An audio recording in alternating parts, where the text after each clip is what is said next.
Hey, good girl.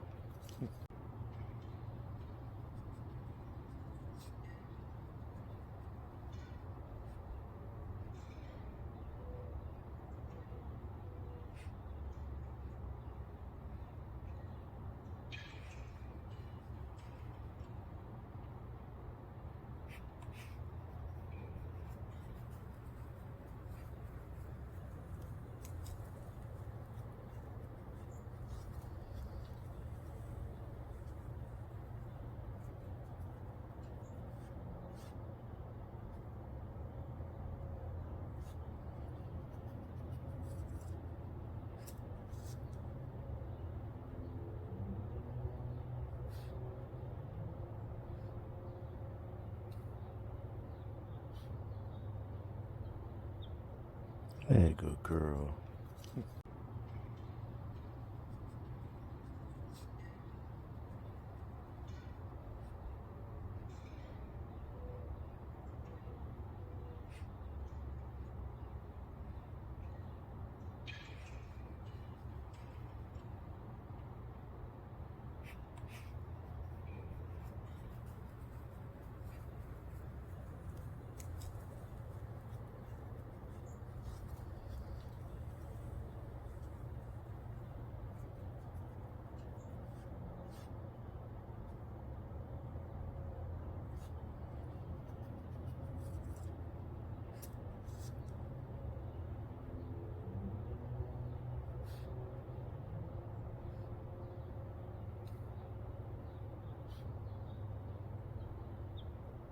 Hey, good girl.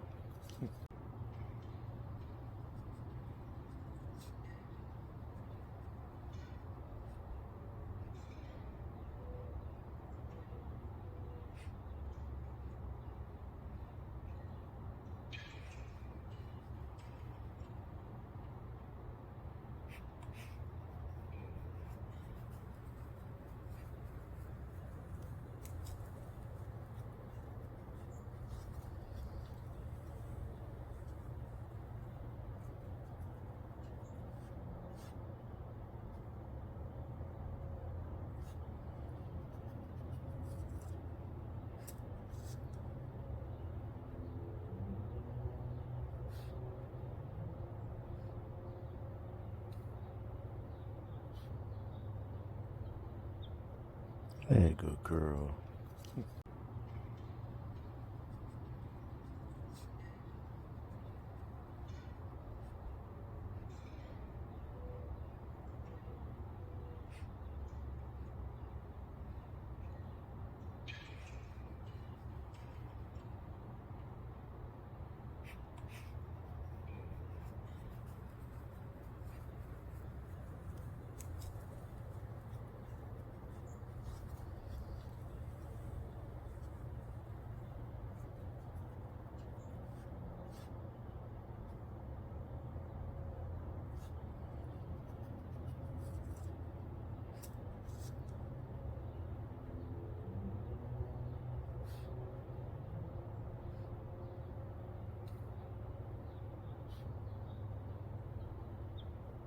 Hey, good girl.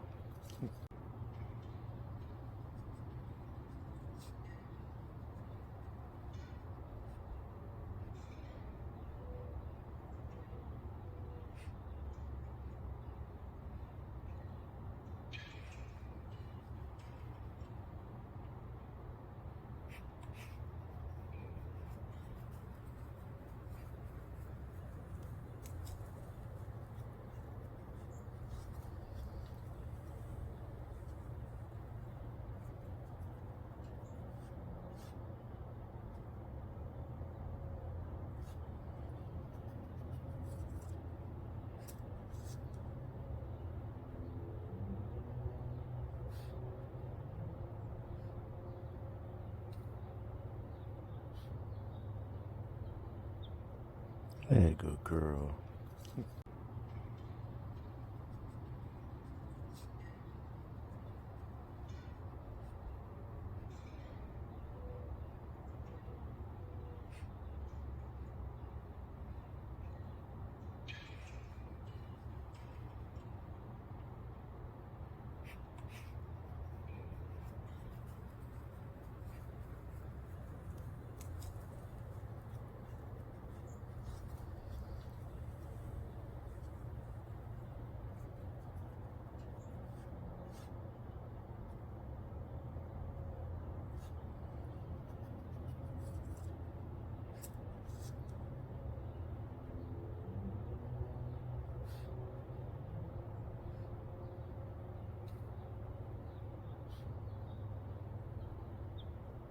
Hey, good girl.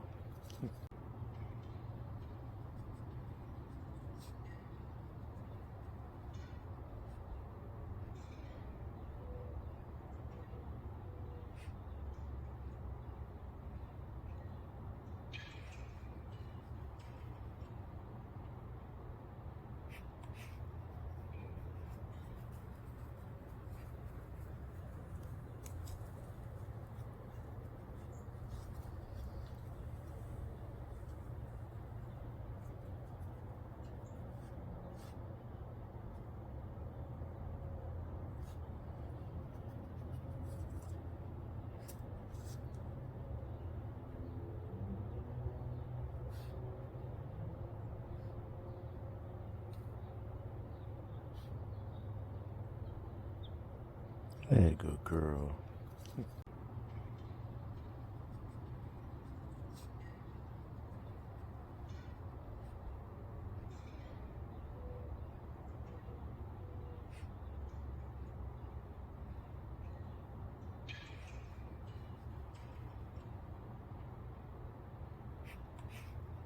Oh, you didn't know?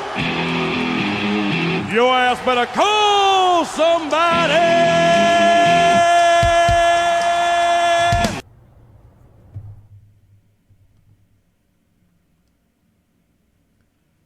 Yo. Yo. Yo. Yo. Yo, yo, yo, yo, yo, yo, yo, yo, yo. Yo. So this is odd because I actually have less lights on than I normally have for the stream. And I got the candlelight here, and I was like, yeah, let's see how it looks on the new camera. It looks like I got freaking lights on. This new camera is pretty incredible. Pretty incredible. We've got a reading stream to get to today, and we are going to have some fun, guys. This is the finale. The finale of Jules Verne, 20,000 Leagues Under the Sea. We've had 5 rating streams. This one is number 6. Number 6, the final. We had a lot going on in the last couple reading streams, obviously, as we get through most of the book here. Our biggest thing that we had going on is they were trying to find a way off of the boat and couldn't find it was always an inopportune. They couldn't find an opportune time. There was no way to sneak out, get to land, find a way off, which is what Ned Land desperately wants to do. Professor Ahuna has acquiesced that, yes, they need to, but he wasn't really trying to.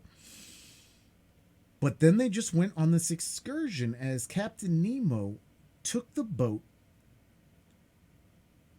during the inopportune time of the year. Well, opportune time, but towards the end of the opportune time, to claim the land of Antarctica, right?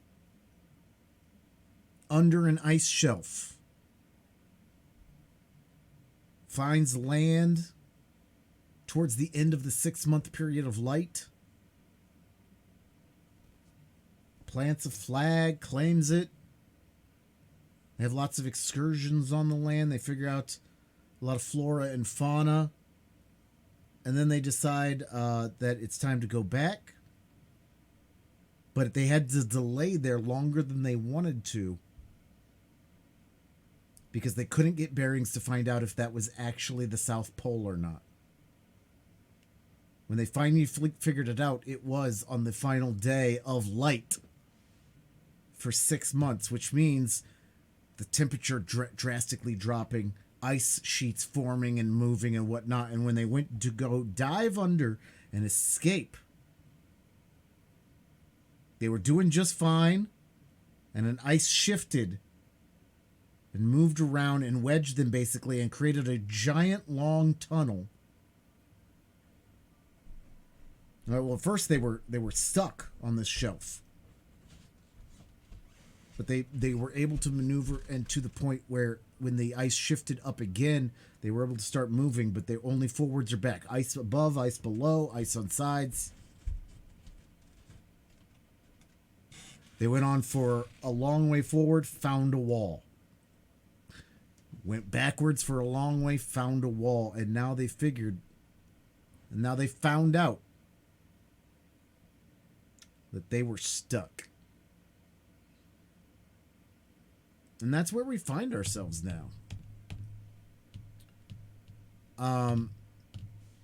So I'm gonna run an ad, and then we're going to get to it, guys.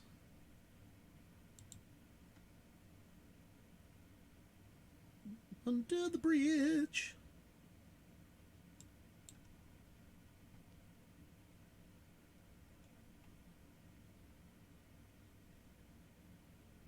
All right, hold on.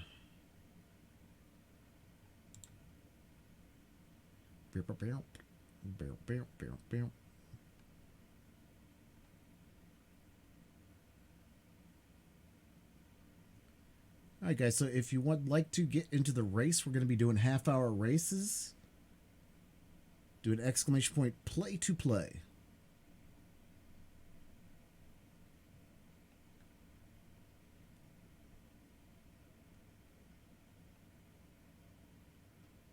All right, so we are going to run a 2-minute ad break. Get some of our pre-roll off here for people coming in. So I will see you guys again. If you are not subbed, I'll see you again in 2 minutes. I'll see you again in 2 minutes. If you are subbed, feel free to just, hang out. Have some fun. This is going to disable pre-roll ads for 46 minutes. So it's pretty nice. It's pretty handy. In the meantime, I hope you guys are having fun. Like I said, we're going to pick up on this book where we left off with them stuck in the ice. We are going to start the Stream Raiders and the Marbles roughly around the same time here, so that we are all copacetic.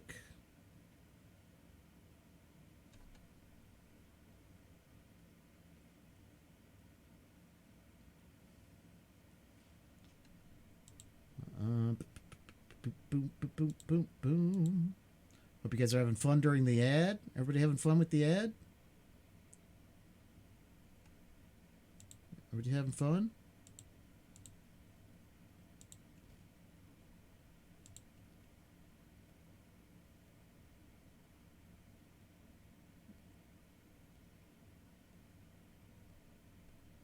All right, are we back yet? No, we're not. We can't be back yet, huh?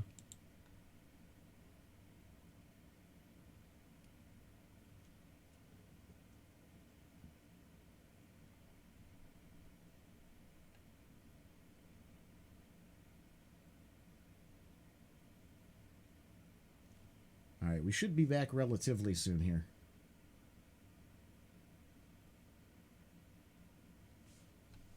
All right, hold on.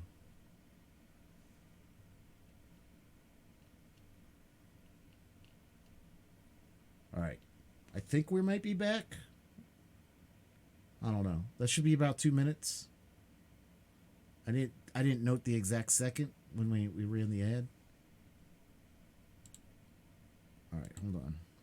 All right, so I think we're good to go. We got ads. We got ads. Pre-roll ads are off for 43.5 minutes.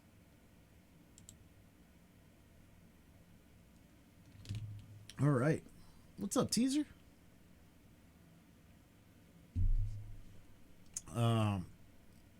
If you want to get into the race, we're about to run one, and it's going to be a half-hour race as we get to our reading. All right, let's go ahead and run this. We're going to run this battle, and I'm going to start this timer. We're going to put 3 minutes on the timer for anybody that comes in.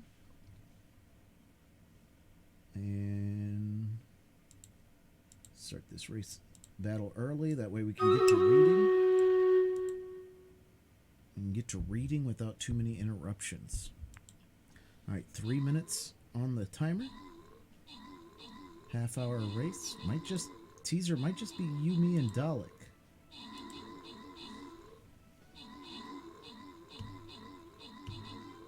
Which this one is about a 50%, 40, 50, I think 50% eat. So this will be interesting. I'm Rick's boss and Nicole. Get the boni. GG's. All right. All good for now as long as someone gets points. Yeah. Hopefully. We might all get eated. Hopefully not. And we'll just do half-hour races and half-hour battles while we read. And then when we get done reading, which we have 43 pages of document pages to go, then we'll do some other, quicker racing and play some video games. Ooh. All right.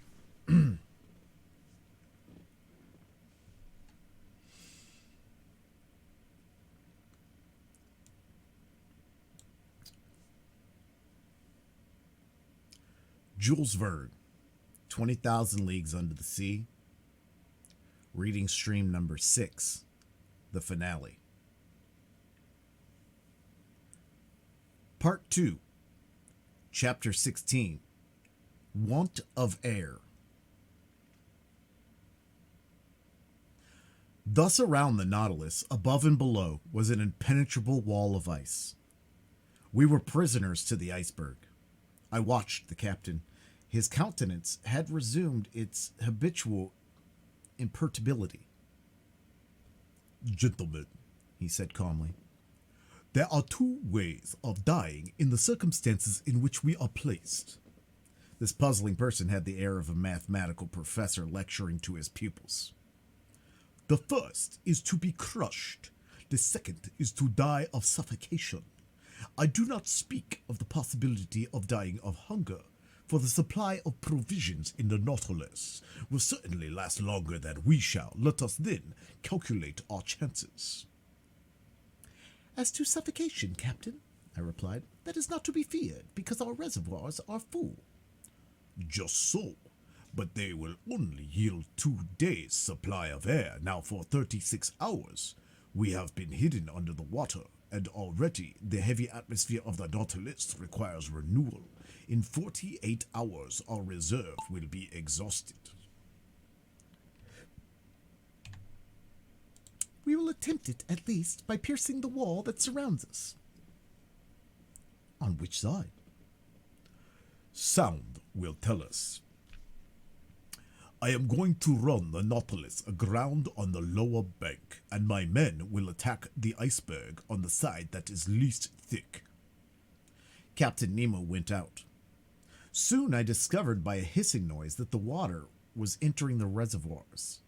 The Nautilus sank slowly and rested on the ice at a depth of 350 yards, the depth at which the lower bank was immersed.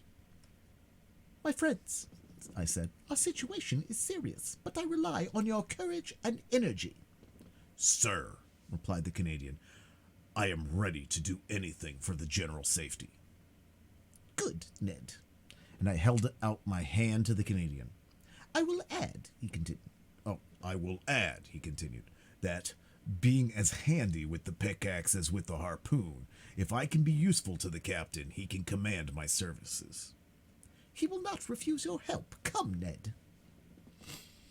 I led him to the room where the crew of the Nautilus were putting on their cork jackets. I told the captain of Ned's proposal, which he accepted. The captain put on his sea costume and was ready as soon...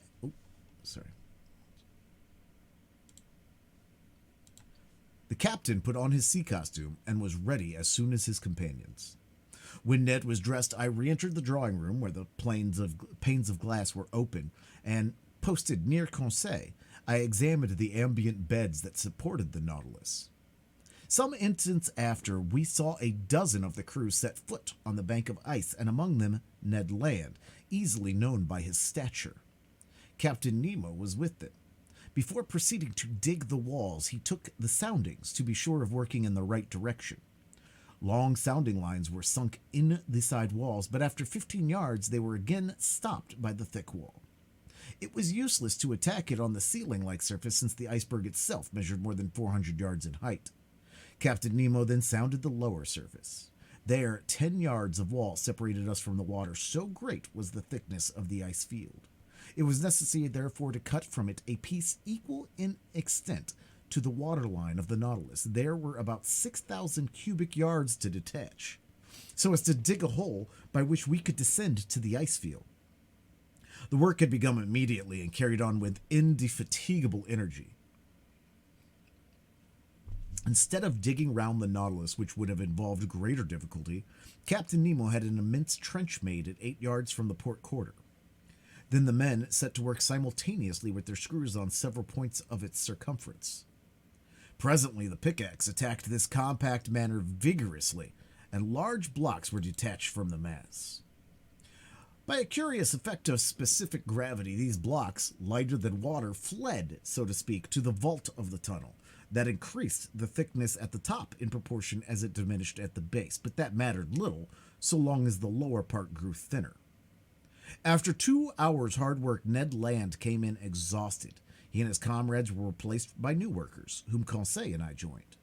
The second lieutenant of the Nautilus superintended us. The water seemed singularly cold, but I soon got warm handling the pickaxe. My movements were free enough, although they were made under a pressure of 30 atmospheres. When I re-entered, after working 2 hours to take some food and rest, I found a perceptible difference between the pure fluid with which the recoil engine supplied me and the atmosphere of the Nautilus, already charged with carbonic acid.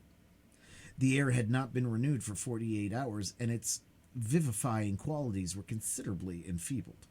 However, after a lapse of 12 hours, we had only raised a block of ice 1 yard thick on the March surface, which was about 600 cubic yards. Reckoning that it took 12 hours to accomplish this much, it would take 5 nights and 4 days to bring the enterprise to a satisfactory conclusion. 5 nights and 4 days, and we have only air enough for 2 days in the reservoirs. "Without taking into account," said Ned, "that even if we get out of this infernal prison, we shall also be imprisoned under the iceberg, shut out from all possible communication with the atmosphere." True enough. Who could then foresee the minimum of time necessary for our deliverance? We might be suffocated before the Nautilus could regain the surface of the waves. What was it destined to perish in this ice tomb with all those it enclosed? The situation was terrible. But everyone had looked the danger in the face, and each was determined to do his duty to the last.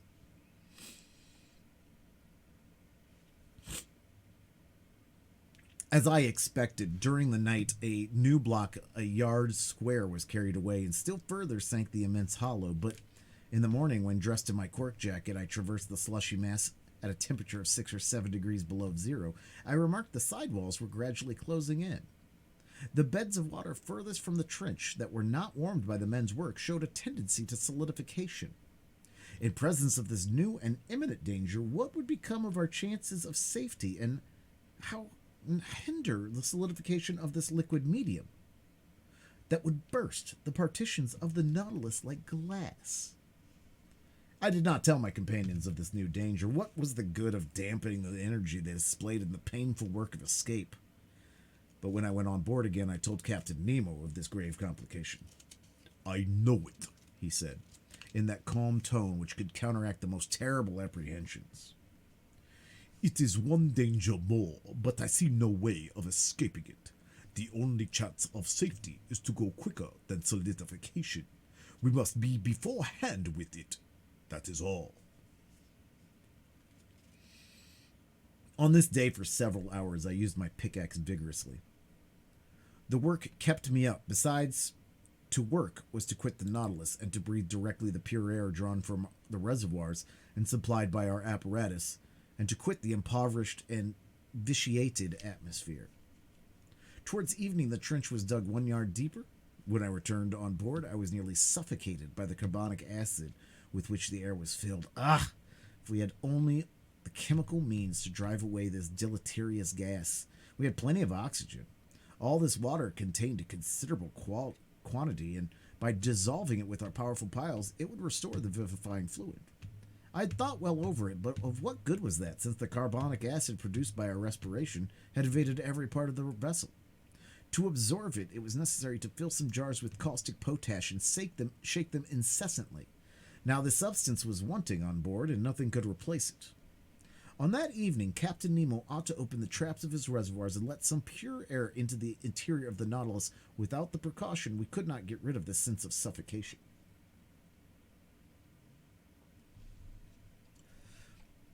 The next day, March the 26th, I resumed my miner's work in beginning the 5th yard.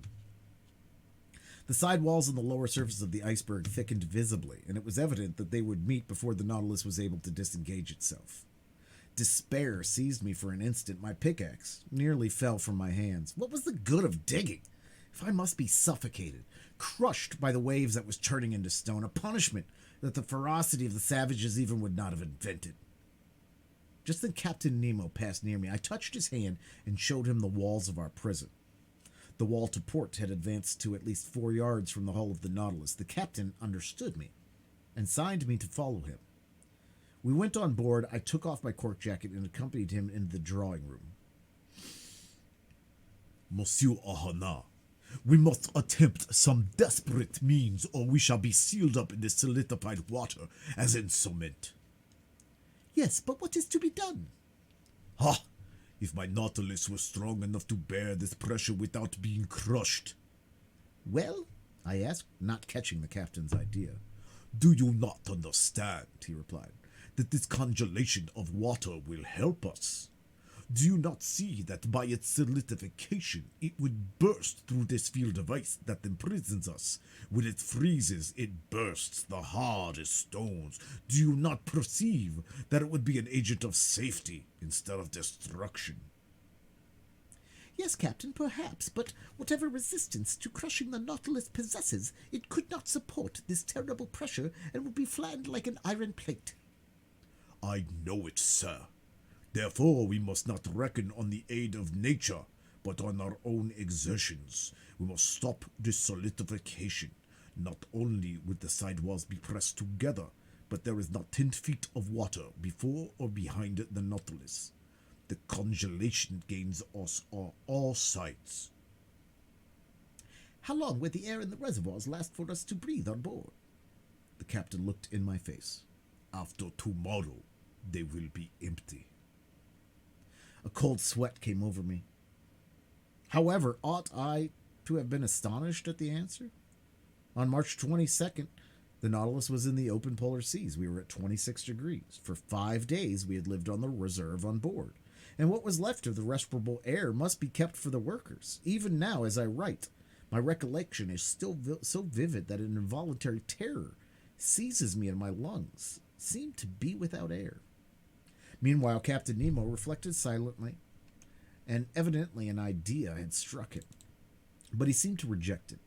At last these words escaped his lips. Boiling water. Boiling water, I cried. Yes, sir. We are enclosed in a space that is relatively confined. Would not jets of boiling water, constantly injected by the pumps, raise the temperature in this pot and stay the congelation? Let us try it, I said resolutely. Let us try it, Professor. The thermometer then stood at 7 degrees outside. Captain Nemo took me to the galleys, where the vast distillatory machines stood that furnished the drinkable water by evaporation. They filled with these water, and all the electric heat from the piles was thrown through the worms bathed in the liquid. In a few minutes, the water reached 100 degrees. It was directed towards the pumps, while fresh water replaced it in proportion. The heat developed by the troughs was such that cold water, drawn up from the sea after only having gone through the machines, came boiling into the body of the pump. The injection was begun, and 3 hours after, the thermometer marked 6 degrees below zero outside. 1 degree was gained. 2 hours later, the thermometer only marked 4 degrees. "We shall succeed," I said to the captain, after having anxiously watched the result of the operation. "I think," he answered, "that we shall not be crushed. We have no more suffocation to fear." During the night, the temperature of the water rose to 1 below zero. The injections could not carry it to a higher point, but as the congelation of the seawater produces at least 2 degrees, I was at least reassured against the dangers of solidification. The next day, March the 27th, 6 yards of ice had been cleared, 12 feet only remaining to be cleared away. There was yet 48 hours work. The air could not be renewed in the interior of the Nautilus. And this day would make it worse. An intolerable weight oppressed me. Towards 3 o'clock in the evening, this feeling rose to a violent degree. Yawns dislocated my jaws. My lungs panted as they inhaled this burning fluid, which became rarefied more and more. A moral torpor took a hold of me. I was powerless, almost unconscious. My brave Conseil, though exhibiting the same symptoms and suffering in the same manner, never left me.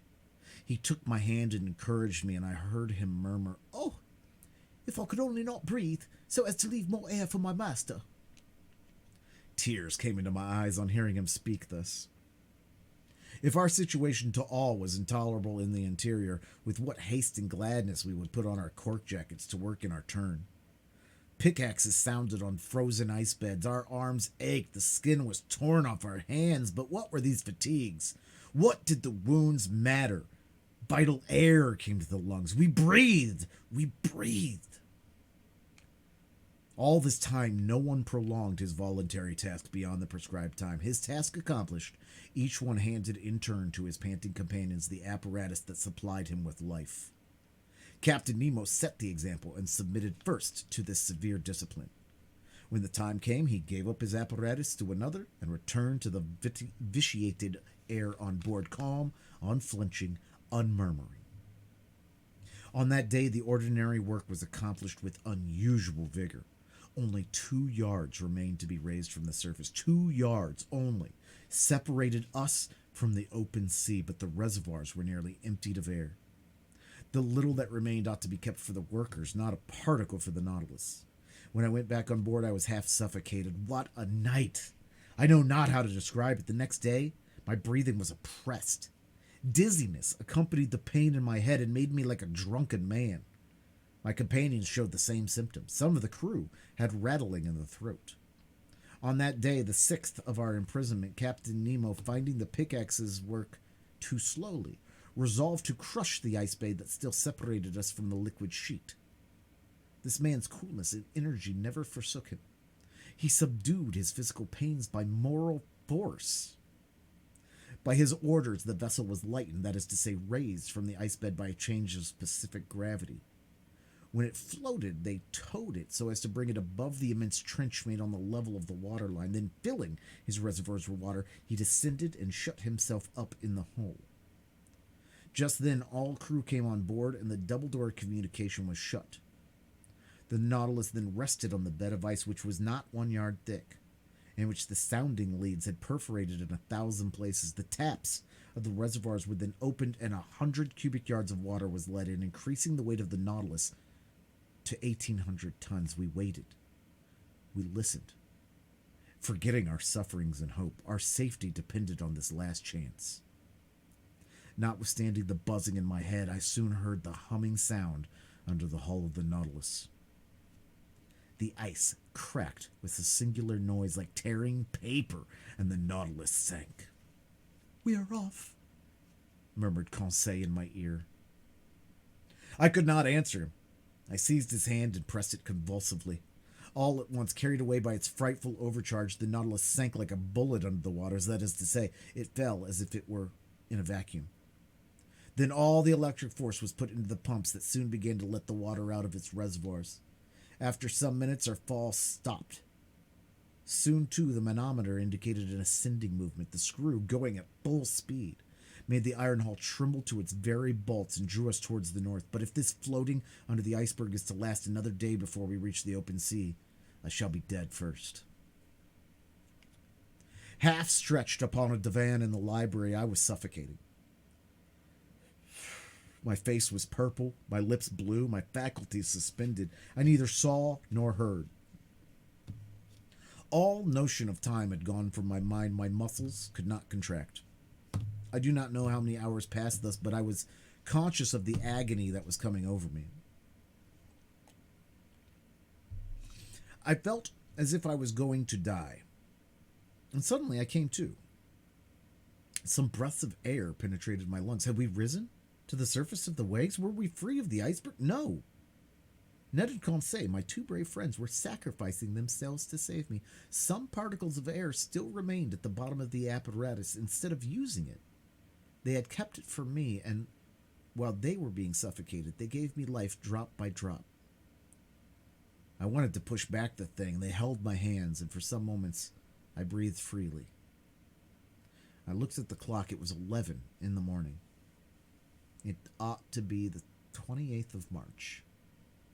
The Nautilus went at a frightful pace, 40 miles an hour. It literally tore through the water. Where was Captain Nemo? Had he succumbed?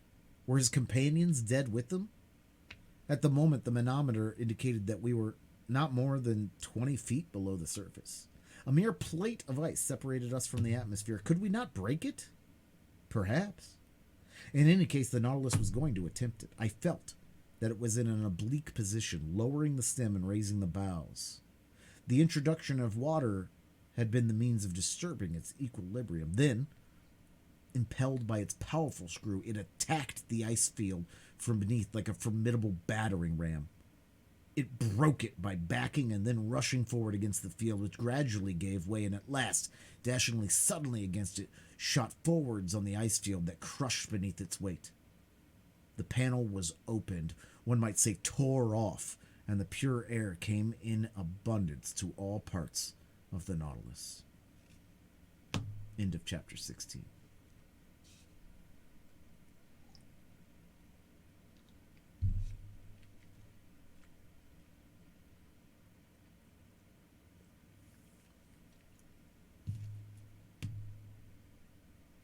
Chapter 17. From Cape Horn to the Amazons. How I got onto the platform, I have no idea. Perhaps the Canadian had carried me there, but I breathed. I inhaled the vivifying sea air. My two companions were getting drunk with the fresh particles. The other unhappy men had been so long without food that they could not, with impunity, indulge in the simplest aliments that were given them. We, on the contrary, had no end to restrain ourselves. We could draw this air freely into our lungs, and it was the breeze alone, that filled us with this keen enjoyment. "Ah," said Conseil, "how delightful this oxygen is. Master need not fear to breathe it. There's enough for everybody." Ned Land did not speak, but he opened his jaws wide enough to frighten a shark. As strength soon returned, and when I looked around me, I saw we were alone on the platform. The foreign seamen in the Nautilus were contented with the air that circulated in the interior. None of them had come to drink in the open air. The first words I spoke were words of gratitude and thankfulness to my two companions. Ned and Conseil had prolonged my life during the last hours of this long agony, and all my gratitude could not repay such devotion. "My friends," said I, "we are bound one to the other forever, and I am under infinite obligations to you." "Which I shall take advantage of," exclaimed the Canadian. "What do you mean?" said Conseil.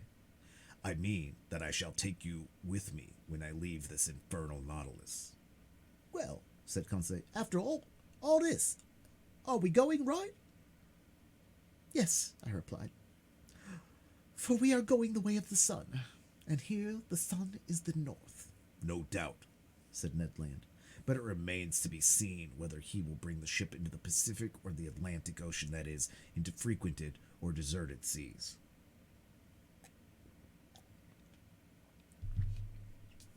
I could not answer that question, and I feared that Captain Nemo would rather take us to the vast ocean that touches the coast of Asia and America at the same time.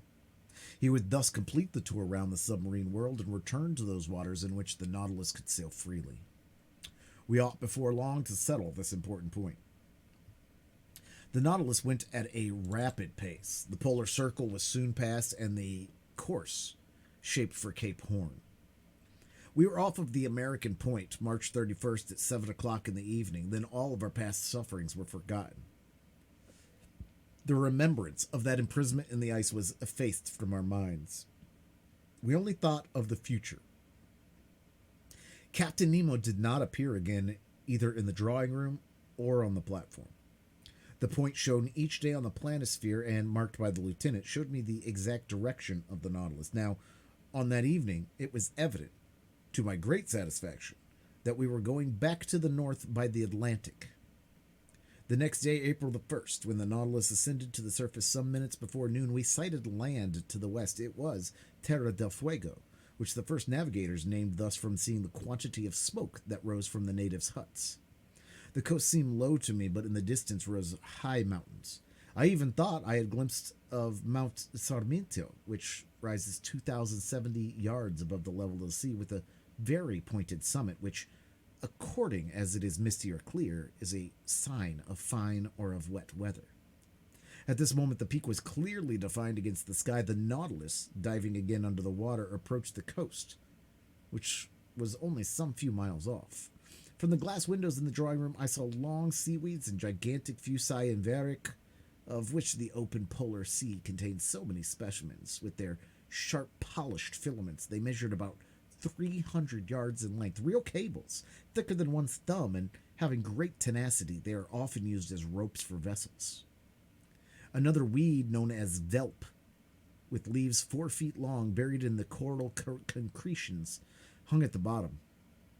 It served as nest and food for myriads of crustacean mollusks, crabs, and cuttlefish. Their seas of otters had splendid repasts, eating the flesh of fish with sea vegetables according to the English fashion. Over this fertile and luxuriant ground the Nautilus passed with great rapidity. Toward evening it approached the Falkland group, the rough summits of which I recognized the following day. The depth of the sea was moderate. On the shores our nets brought in beautiful specimens of seaweed, particularly a certain fucus, the roots of which were filled with the best mussels in the world. Geese and ducks fell by dozens on the platform and soon took their places in the pantry on board. When the last heights of the Falklands had disappeared from the horizon, the Nautilus sank to between 20 and 25 yards and followed the American coast. Captain Nemo did not show himself. Until the 3rd of April, we did not quit the shores of Patagonia, sometimes under the ocean, sometimes at the surface. The Nautilus passed beyond the large estuary formed by the Uruguay. Its direction was northwards and followed the long windings of the coast of South America. We had then made 1,600 miles since our embarkation in the seas of Japan. About 11 o'clock in the morning, the Tropic of Capricorn was crossed on the 37th meridian, and we passed Cape Frio standing out to sea. Captain Nemo, to Ned Land's great displeasure, did not like the neighborhood of the inhabited coasts of Brazil, for we went at a giddy speed. Not a fish, not a bird of the swiftest kind could follow us, and the natural curiosities of this sea escaped all observation. The speed was kept up for several days, and in the evening of the 9th of April we sighted the most westerly point of South America that forms Cape San Roque. But then the Nautilus swerved again and sought the lowest depth of a submarine valley, which is between this cape and Sierra Leone on the African coast. This valley bifurcates to the parallel of the Antilles and terminates at the mouth by the enormous depression of 9,000 yards. In this place, the geological basin of the ocean forms, as far as the Lesser Antilles, a cliff to 3.5 miles perpendicular in height, and at the parallel of the Cape Verde Islands, another wall not less considerable, that encloses thus all the sunk continent of the Atlantic. The bottom of this immense valley is dotted with some mountains that give to these submarine places a picturesque aspect. I speak, moreover, from the manuscript charts that were in the library of the Nautilus, charts evidently due to Captain Nemo's hand and made after his personal observations. For 2 days, the desert and deep waters were visited by means of the inclined planes. The Nautilus was furnished with long diagonal broadsides which carried it to all elevations, but on the 11th of April it rose suddenly, and land appeared at the mouth of the Amazon River, a vast estuary, the embouchure of which is so considerable that it freshens the seawater for the distance of several leagues. The equator was crossed. 20 miles to the west were the Guianas, a French territory, of which we could have found an easy refuge, but a stiff breeze was blowing, and the furious waves would not have allowed a single boat to face them. Ned Land understood that, no doubt, for he spoke not a word about it.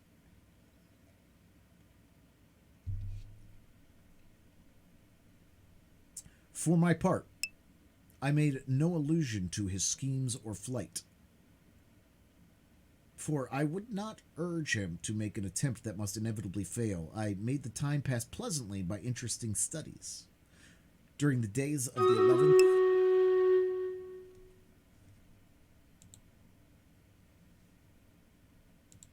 All right, we'll stop there for a sec. I got the marbles win.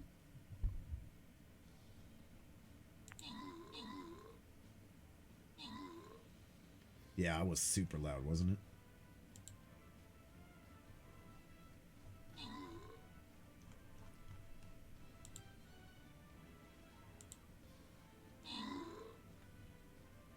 All right, play to play.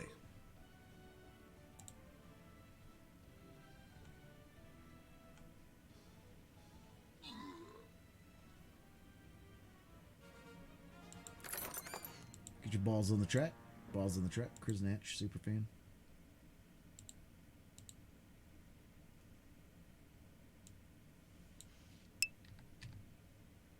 We're going to put 2 minutes on the track. If you'd like to get in, give me an exclamation point play. It's a half-hour map. What's going on?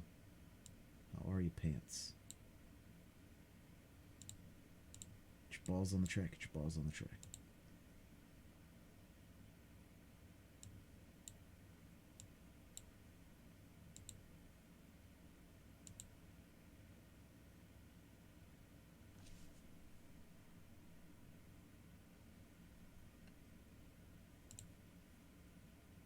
You got a minute and a half to get in the race.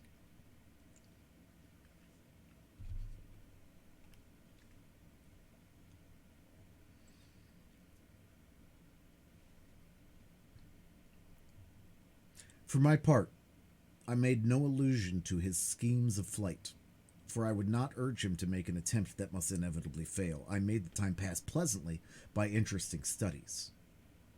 During the days of April 11th and 12th, the Nautilus did not leave the surface of the water, and the net brought in marvelous hauls of zoophytes, fish, and reptiles. Some zoophytes have been fished up by the chain of the nets. They were, for the most part, beautiful phyctolines belonging to the Actinidian family, and among other species, the Phyctalis protexta, peculiar to that part of the ocean with the little cylindrical trunk, ornamented with vertical lines, speckled with red dots, crowning a marvelous blossoming of tentacles. As to the mollusks, they consisted of some I had already observed, the turtellas, olive porphyras, with regular lines intercrossed, red spots standing out plainly against the flesh. Odd pteroceras like petrified scorpions, translucid hyalas, argonauts, cuttlefish, excellent eating, and certain species of calmars that naturalists of antiquity have classed amongst the flying fish that serve principally for bait for cod fishing. I had now an opportunity of studying several species of fish on these shores, amongst the cartilaginous ones. Petromyzons prica, a sort of eel 15 inches long with a greenish head, violet fins, gray, blue, black, brown belly, silvered and sewn with bright spots, the pupil of the eye encircled with gold, a curious animal that the current of the Amazon had drawn to the sea, for they inhabit fresh waters. Tuberculated streaks with pointed snouts and a long, loose tail armed with long, jagged sting, little sharks, a yard long, gray and whitish skin with several rows of teeth bent back that are generally known by the name of pantophils. vespertilios, a kind of red isosceles triangle half a yard long, to which pectorals are attached by fleshy prolongations that make them look like bats, but that their horny appendage situated near the nostrils have given them the name of sea unicorns. Lastly, some species of ballistae, the Carasavian, whose spots were of a brilliant gold color, and the Capriscus of clear violet with varying shades like the pigeon's throat. I end here this catalog, which is somewhat dry perhaps, but very exact, with a series of bony fish that I observed in passing belonging to the Apteronotes, and whose snout is white as snow, body of a beautiful black, marked with a very long, loose, fleshy strip, odontognaths, armed with spikes, sardines 9 inches long, glittering with a bright silver light, a species of mackerel provided with 2 anal fins, cintronotes of a blackish tint that are fished with torches, long fish 2 yards in length with flat flesh, white and firm, which, when they are fresh, taste like eel, and when dry, like smoked salmon. Labors, half red, covered with scales only at the bottom of the dorsal and anal fins, Chrysoptera, on which gold and silver blend their brightness with that of the ruby and topaz golden-tailed spares, the flesh of which is extremely delicate, and whose phosphorescent properties betray them in the midst of the waters. Orange-colored spares with long tugs, Maigris, with gold caudal fins, dark thorntails, anableps of Suriname, etc. Notwithstanding this etc., I must admit to mention a fish that Conseil will long remember, and with good reason. One of our nets had hauled up a sort of very flat ray fish, which, with the tail cut off, formed a perfect disc and weighed 20 ounces. It was white underneath, red above, with large round spots of dark blue encircled with black, very glossy skin terminating in a billiped fin. Laid out on the platform, it struggled, tried to turn it itself by convulsive movements, and made so many efforts that one last turn had nearly sent it into the sea, but Conseil, not wishing to let the fish go, rushed to it, and before I could prevent him, had seized it with both hands. In a moment, he was overthrown, his legs in the air, and half his body paralyzed, crying, "Oh, master, master, help me!" It was the first time the poor boy had spoken to me so familiarly. The Canadian and I took him up and rubbed his contracted arms till he became sensible. The unfortunate Conseil had attacked a crampfish of the most dangerous kind, the cumana. This odd animal, in a medium conductor like water, strikes fish at several yards' distance. So great is the power of its electric organ, the 2 principal surfaces of which do not measure less than 27 square feet.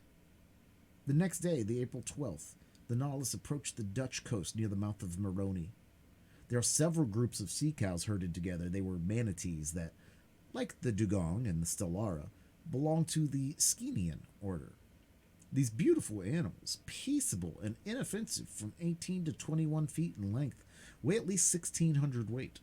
I told Ned Land and Conseil that provident nature had assigned an important role to these mammalia. Indeed, they, like the seals, are designed to graze on the submarine prairies and thus destroy the accumulation of weeds that obstruct the tropical rivers. "And do you know," I added, "what has been the result since men have almost entirely annihilated this useful race?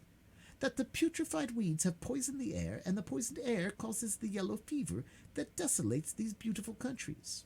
Enormous vegetations are multiplied under the torrid seas, and the evil is irresistibly developed from the mouth of the Rio de Plata to Florida, if we are to believe Toussaint. This plague is nothing to what it would be if the seas were cleaned of whales and seals. Then, infested with poulps, medusae, and cuttlefish, they would become immense centers of infection, since the waves would not possess these vast stomachs that God hath charged to infest the surface of the seas." End of chapter 17.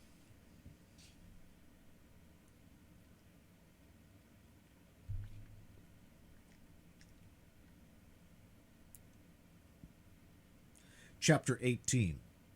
The Pulps.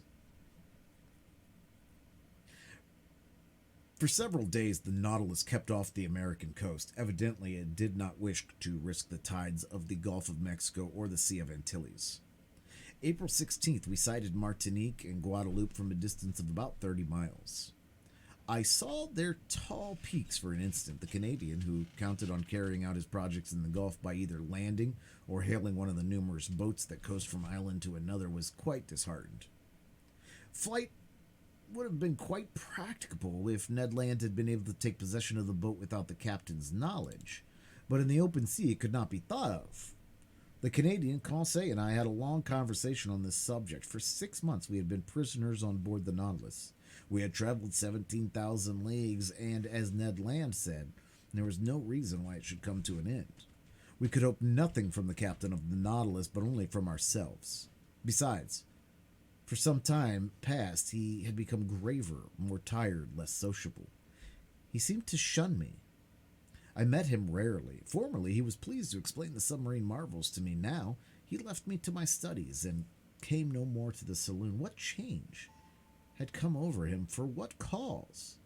For my part, I did not wish to bury with me my curious and novel studies. I had now the power to write the true book of the sea, and this book, sooner or later, I wished to see daylight. The land nearest us was the archipelago of the Bahamas.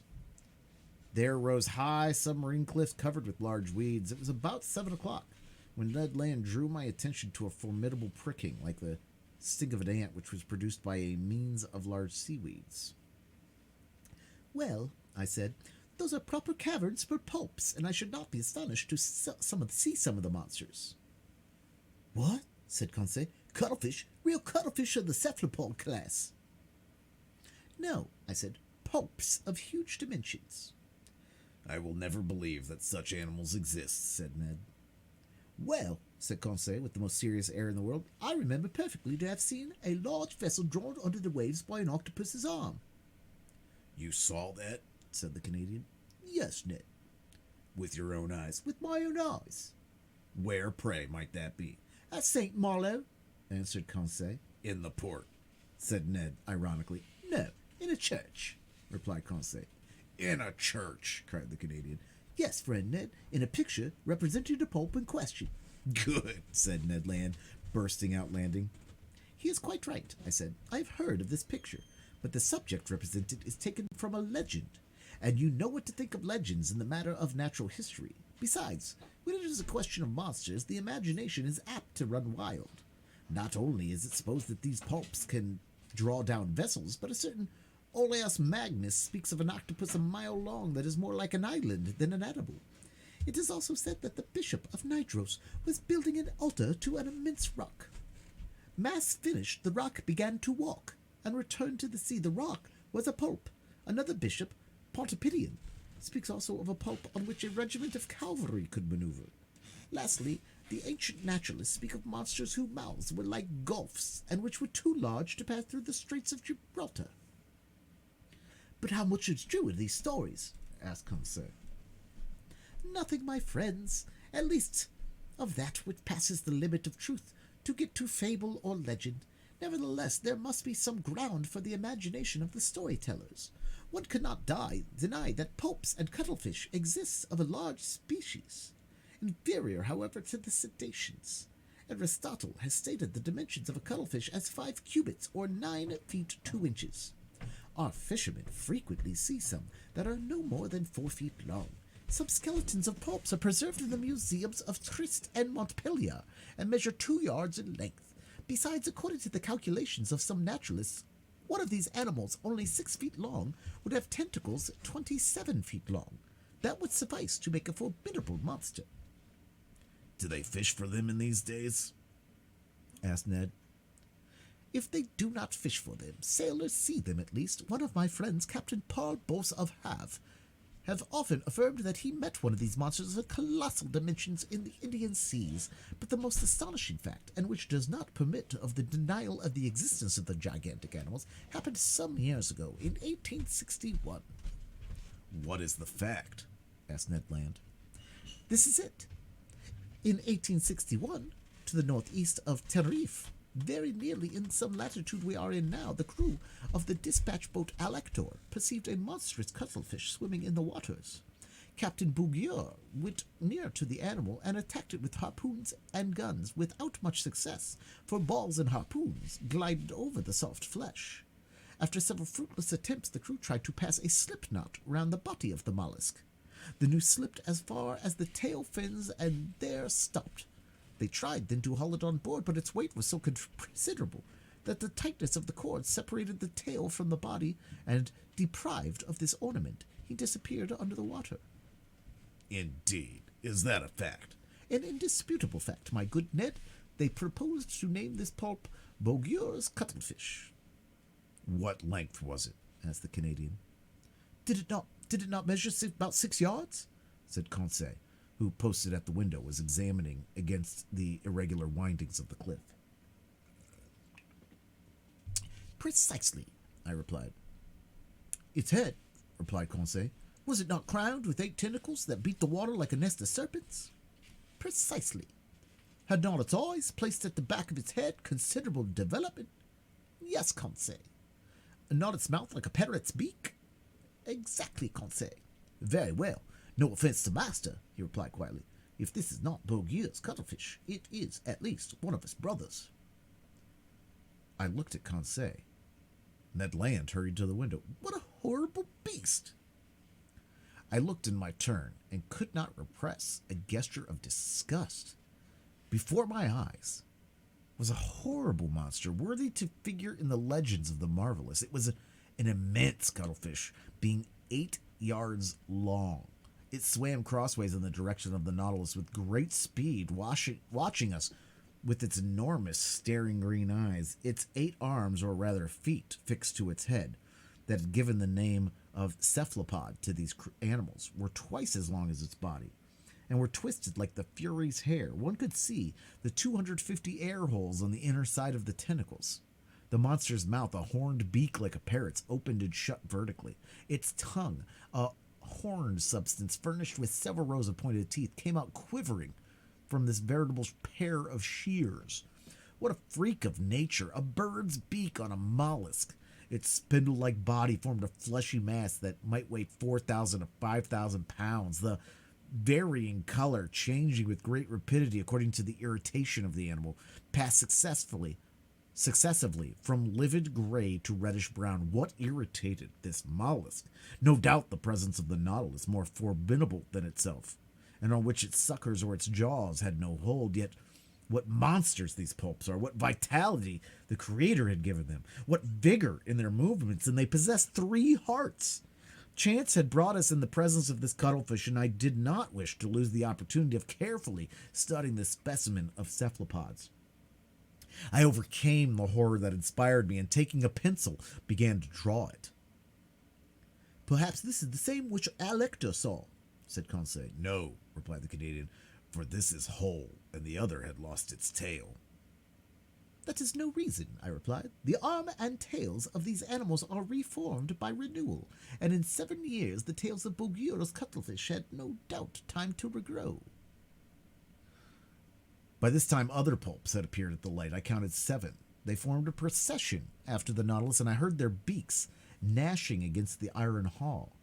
I continued my work. These monsters kept in the water with such precision that they seemed immovable. Suddenly, the Nautilus stopped. A shock made it tremble in every plate. Have we struck anything? I asked. In any case, replied the Canadian, we shall be free, for we are floating. The Nautilus was floating, no doubt, but it did not move. A minute passed.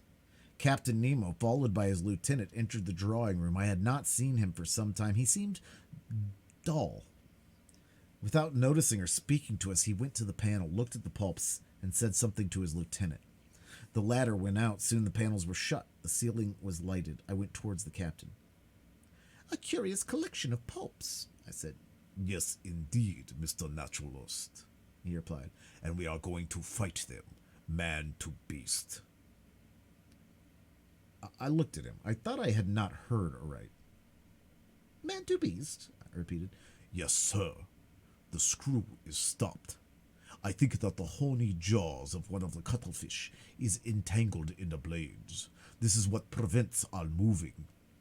What are you going to do? Rise to the surface and slaughter this vermin. A difficult enterprise. Yes, indeed. The electrical bullets are powerless against the soft flesh where they do not find resistance enough to go off, but we shall attack them with the hatchet. And the harpoon, sir, said the Canadian, if you do not refuse my help. I will accept it, Master Land. We will follow you, I said, and following Captain Nemo, we went towards the central staircase. There, about 10 men with boarding hatchets were ready for the attack. Conseil and I took 2 hatchets. Ned Land seized a harpoon. The Nautilus had then risen to the surface. One of the sailors, posted on the top ladder step, unscrewed the bolts of the panels, but hardly were the screws loosed when the panel rose with great violence, evidently drawn by the sucker of the pulp's arm. Immediately, one of those arms slid like a serpent down by the suckers of a pulp's. One of those arms slid like a serpent down the opening, and 20 others were above. With one blow of the axe, Captain Nemo cut this formidable tentacle that slid wriggling down the ladder. Just as we were pressing one on the other to reach the platform, 2 other arms, lashing the air, came down on the seaman placed before Captain Nemo and lifted him up with irresistible power. Captain Nemo uttered a cry and rushed out. We hurried after him. What a scene. The unhappy man, seized by the tentacle and fixed to the suckers, was balanced in the air at the caprice of this enormous trunk. He rattled in his throat. He was stifled. He cried, "Help! Help!" These words, spoken in French, startled me. I had a fellow countryman on board, perhaps several. That heart-rending cry! I shall hear it all my life. The unfortunate man was lost. Who could rescue him from that powerful pressure? However, Captain Nemo had rushed to the pulp and with one blow of his axe had cut through one arm.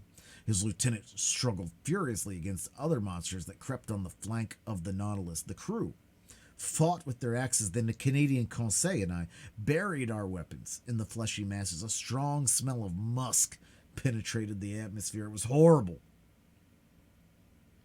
For one instant, I thought the unhappy man, entangled with the pulp, would be torn from its powerful suction. 7 of the 8 arms had been cut off. Only one wriggled in the air, brandishing the victim like a feather. But just as Captain Nemo and his lieutenant threw themselves at it, the animal ejected a stream of black liquid, and we were blinded with it. When the cloud dispersed, the cuttlefish had disappeared, and my unfortunate countryman with it. 10 or 12 pulps now invaded the platform and sides of the Nautilus. We rolled pell-mell into the midst of the nest of serpents and wriggled on the platform in the waves of blood and ink. It seemed as though these slimy tentacles sprang up like the Hydra's heads. Ned Land's harpoon at each stroke was plunged into the staring eyes of the cuttlefish, but my bold companion was suddenly overturned by the tentacles of the monster he had not been able to avoid. Ah, how my heart beat with emotion and horror! The formidable beak of a cuttlefish was open over Ned Land. The unhappy man would be cut in 2. I rushed to his succor, but Captain Nemo was before me. His axe disappeared between the 2 enormous jaws and miraculously saved the Canadian. Rising, plunged his harpoon deep into the triple heart of the pulp. "I owed myself this revenge," said the captain to the Canadian. Ned bowed without replying. The combat lasted a quarter of an hour. These monsters, vanquished and mutilated, left us at last and disappeared under the waves. Captain Nemo, covered with blood, nearly exhausted, gazed upon the eyes of the seas that swallowed up one of his companions, and great tears gathered in his eyes. End of chapter 18.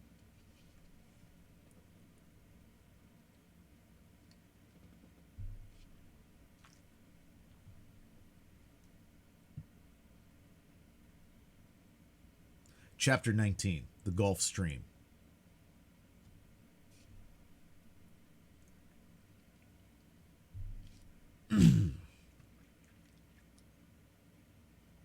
This terrible scene of the 20th of April, none of us can ever forget. I've written it under the influence of violent emotion. Since then, I have revised the recital. I have read it to Conseil and the Canadian. They found it exact as to facts, but insufficient as to effect. To paint such pictures, one must have the pen of the most illustrious of our poets, the authors of the Toilers of the Deep. I've said that Captain Nemo wept while watching the waves. His grief was great. It was the second companion he had lost since our arrival on board, and what a death. That friend, crushed, stifled, bruised by the dreadful arms of a pulp, pounded by his iron jaws, would not rest with his comrades in the peaceful coral cemetery. In the midst of the struggle, it was the despairing cry, uttered by the unfortunate man, that had torn my heart. The poor Frenchman, forgetting his conventional language, had taken to his own mother tongue to utter a last appeal. Amongst the crew of the Nautilus, associated with the body and soul of the captain, recoiling like him from all contact with men, I had a fellow countryman.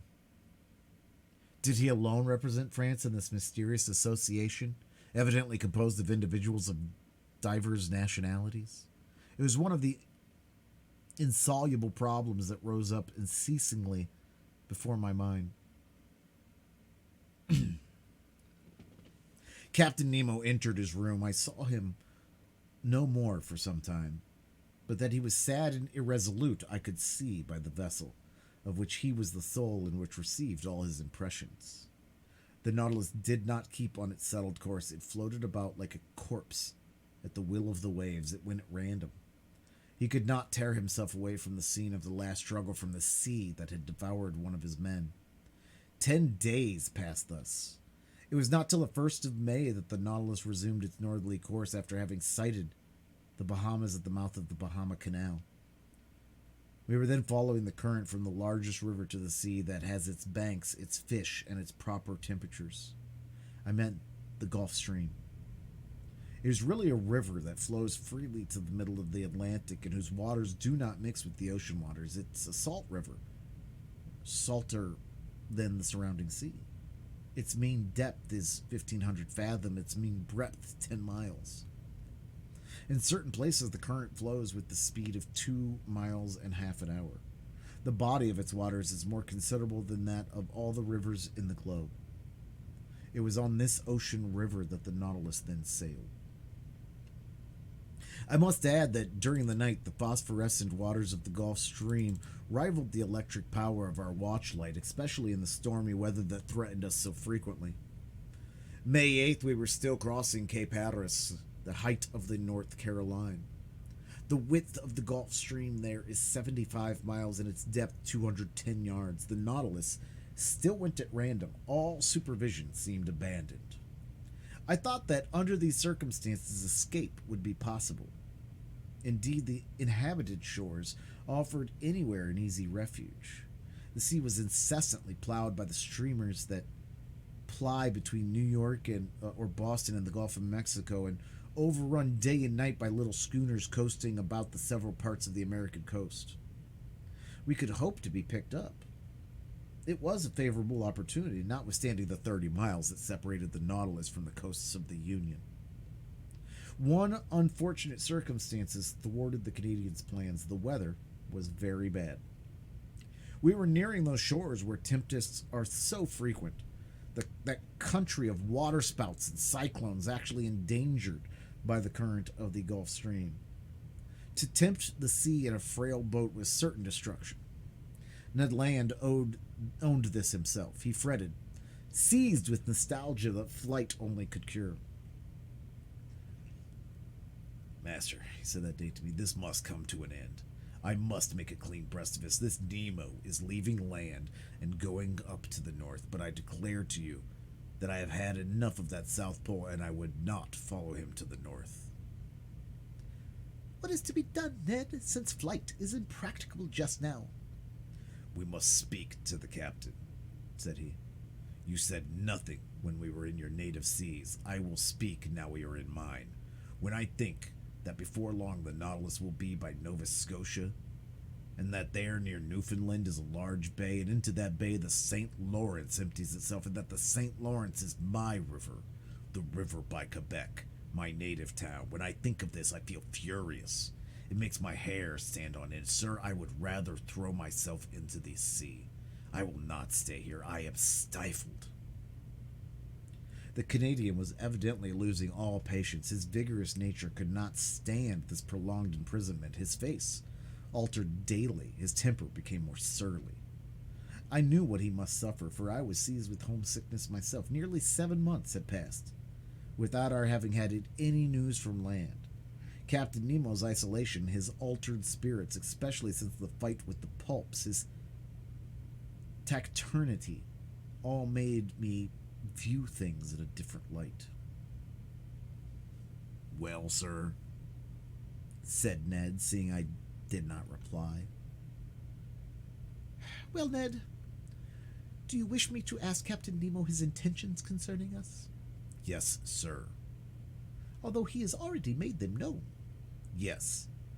I wish it settled finally. Speak for me, in my name only, if you like."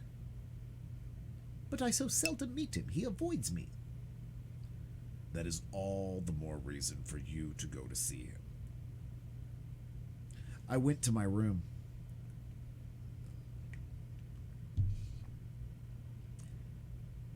From thence I meant to go to Captain Nemo's. It would not do to let this opportunity of meeting him slip. I knocked at the door. No answer. I knocked again, then turned the handle. The door opened. I went in. The captain was there. Bending over his work table, he had not heard me. Resolved not to go without having spoken, I approached him. He raised his head quickly, frowned, and said roughly, "You here? What do you want?" To speak to you, Captain. "But I am busy, sir. I am working. I leave you at liberty to shut yourself up. Cannot I be allowed the same?" The reception was not encouraging, but I was determined to hear and answer everything. Sir, I said coldly, I have to speak to you on a matter that admits of no delay. "What is that, sir?" he replied ironically. "Have you discovered something that has escaped me, or has the sea delivered up new secrets?"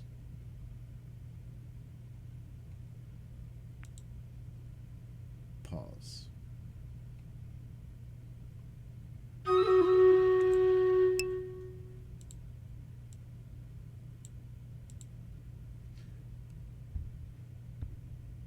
$20 points for myself, 16 for Curio. Play to play.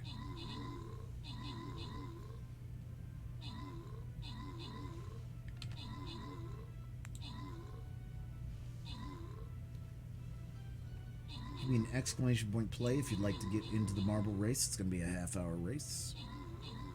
Get them in, get them on, get them on, get them in.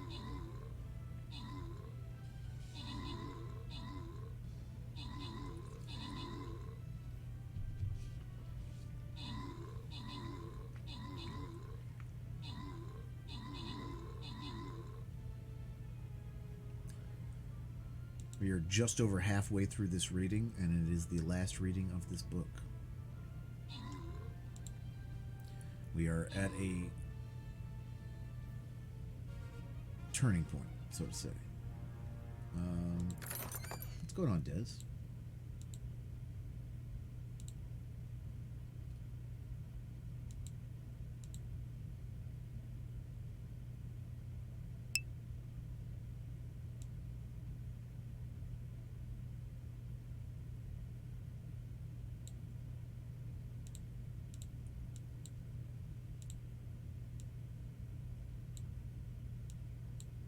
Thank you for your units. Good luck on the next battle. 2 minutes on the clock. Get your balls on the track. Get your balls on the track. Exclamation point play to get your marble into the race. 2 minutes.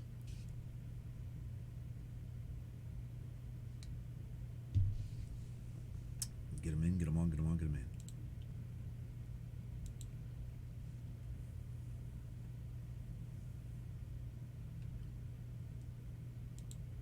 We were at cross purposes. But before I could reply, he showed me an open manuscript on his table and said, in a more serious tone, "Here, Monsieur Ahona, is a manuscript written in several languages. It contains the sum of my studies of the sea, and if it please God, it shall not perish with me. This manuscript, signed with my name, complete with the history of my life, will be shut up in a little floating case. The last survivor of all of us on board the Nautilus will throw this case into the sea, and it will go whither it is borne by the waves. This man's name, his history, written by himself, his mystery, would then be revealed someday. Captain, I said, I can but approve of the idea that makes you act thus. The result of your studies must not be lost, but the means you employ seem to me to be primitive. Who knows where the winds will carry this case, and in whose hands will it fall? Could you not use some other means? Could not you, as one of your— Never, sir, he said, hastily interrupting me. But I and my companions are ready to keep this manuscript in store, and if you will put us at liberty— At liberty? said the captain, rising. Yes, sir, that is the subject on which I wish to question you. For 7 months we have been here on board, and I ask you today, in the name of my companions and in my own, if your intention is to keep us here always. Monsieur Ahana, I will answer you today as I did 7 months ago. Whoever enters the Nautilus must never quit. You impose actual slavery upon us. Give it what name you please. But everywhere the slave has the right to regain his liberty. Who denies you this right? Have I ever tried to chain you with an oath? He looks at me with arms crossed. Sir, I said, to return a second time to the subject will be neither to your nor to my taste, but as we have entered upon it, let us go through with it. I repeat, it is not only myself whom it concerns. Study is to me a relief, a diversion, a passion that could make me forget everything. Like you, I am willing to live obscure in the frail hope of bequeathing one day to a future time the result of my labors. But it is otherwise with Ned Land. Every man worthy of his name deserves some consideration. Have you thought that love of liberty, hatred of slavery, can give rise to schemes of revenge in a nature like the Canadians? That he could think, attempt, and try. I was silenced. Captain Nemo rose. Whatever Ned Land thinks of, attempts, or tries, what does it matter to me? I did not seek him. It is not for my pleasure that I keep him on board. As for you, Monsieur Ahana, you are one of those who can understand everything, even silence. I have nothing more to say to you. Let this first time you have come to treat of this subject be the last. For a second time, I will not listen to you. I retired. Our situation was critical.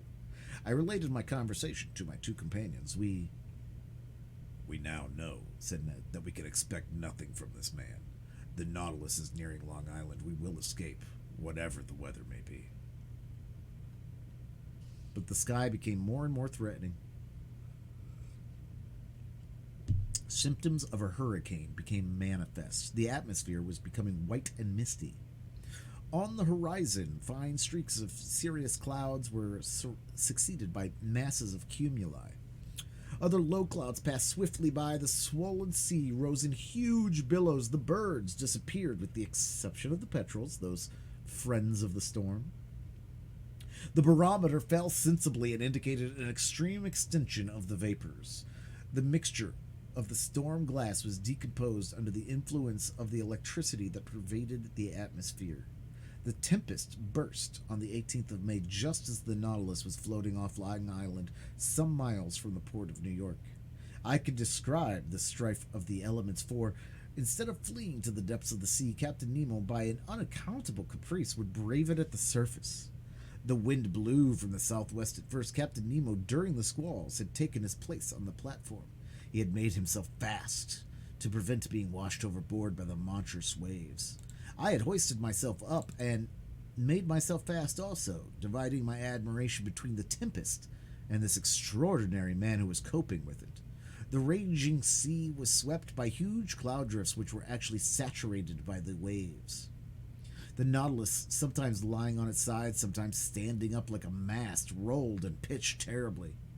About 5 o'clock, a torrent of rainfall that lulled neither sea nor wind. The hurricane blew nearly 40 leagues an hour. It was under these conditions that it overturns houses, breaks iron gates, displaces 24-pounders. However, the Nautilus, in the midst of the tempest, confirmed the words of a clever engineer: there is no well-constructed hull that cannot defy the sea. This was not a resisting rock. It was a steel spindle, obedient and movable, without rigging or mast, that braved its fury with impunity. However, I watched these raging waters attentively. They measured 15 feet in height and 150 to 175 yards long, and their speed of propagation was 30 feet per second. Their bulk and power increased with the depth of the water. Such waves as these, as the Hebrides, have displaced a mass weighing 8,400 pounds. They are the which, in the tempest of December the 23rd, 1864, after destroying the town of Yedo in Japan, broke the same day on the shores of America. The intensity of the tempest increased with the night. The barometer, as in 1860 at Reunion during a cyclone, fell 7/10 at the close of the day. I saw a large vessel pass the horizon, struggling painfully. She was trying to lie under half steam to keep up above the waves. It was probably one of the steamers of the line from New York to Liverpool or Havre, but it soon disappeared in the gloom. At 10 o'clock in the evening, the sky was on fire. The atmosphere streaked with vivid lightning. I could not bear the brightness of it, while the captain, looking at it, seemed to envy the spirit of the tempest. A terrible noise filled the air, a complex noise made up of the howls of the crushed waves, the roaring of the wind, and the claps of thunder. The wind veered suddenly to all points of the horizon, and the cyclone, rising in the east, returned after passing by the north, west, and south in the inverse course, pursued by the circular storm of the southern hemisphere. Ah, that Gulf Stream! It deserves its name, the King of Tempests. It is that which causes those formidable cyclones by the difference of temperature between its air and its currents. A shower of fire had succeeded the rain. The drops of water were changed to sharp spikes. One would have thought that Captain Nemo was courting a death worthy of himself, a death by lightning. As the Nautilus, pitching dreadfully, raised its steel spur in the air, it seemed to act as a conductor, and I saw long sparks burst from it. Crushed and without strength, I crawled to the panel, opened it, and descended to the saloon. The storm was then at its height. It was impossible to stand upright in the interior of the Nautilus. Captain Nemo came down about 12. I heard the reservoirs filling by degrees, and the Nautilus sank slowly beneath the waves. Through the open windows in the saloon, I saw large fish, terrified, passing like phantoms in the water. Some were struck before my eyes. The Nautilus was still descending. I thought that at about 8 fathoms deep we should find a calm, but no, the upper beds were too violently agitated for that. We had to seek repose at more than 25 fathoms in the bowels of the deep, but there, what quiet, what silence, what peace! Who could have told that such a hurricane had been let loose on the surface of that ocean? End of chapter 19.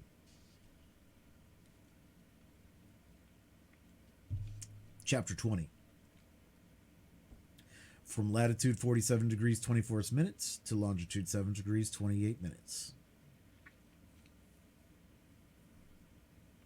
In consequence of the storm, we had been thrown eastward once more. All hope of escape on the shores of New York or St. Louis had faded away, and poor Ned, in despair, had isolated himself like Captain Nemo.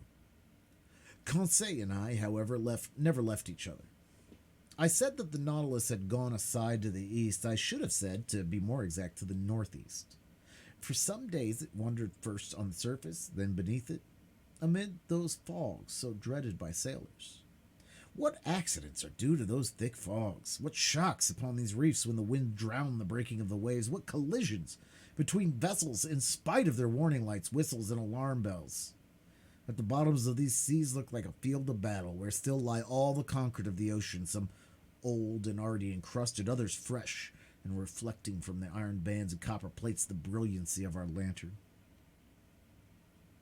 On the 5th of May, we were at the extreme south of the bank of Newfoundland. This bank consists of alluvia, or large heaps of organic matter, brought either from the equator by the Gulf Stream or from the North Pole by those counter-current of cold water which skirts the American coast. There also are heaped up those erratic blocks which carried along by the broken ice, and close by, a vast channel house of mollusks which perish here by millions. The depth of the sea is not great at Newfoundland. Not more than some hundreds of fathoms, but toward the south is a depression of 1,500 fathoms. There, the Gulf Stream widens. It loses some of its speed and some of its temperature, but it becomes a sea. It was on the 17th of May, about 500 miles from Heart's Content, at a depth of more than 1,400 fathoms, that I saw the electric cable lying at the bottom. Conseil, to whom I had not mentioned it, thought at first that it was a gigantic sea serpent, but I undeceived the worthy fellow, and by way of consolation related several particulars in the laying of this cable. The first one was laid in the years 1857 and 1858, but after transmitting about 400 telegrams, would not act any longer. In 1863, the engineers constructed another one, measuring 2,000 miles in length and weighing 4,500 tons, which was embarked on the Great Eastern. This attempt also failed. On the 25th of May, the Nautilus, being at a depth of more than 1,918 fathoms, was on the precise spot where the rupture occurred which ruined the Enterprise.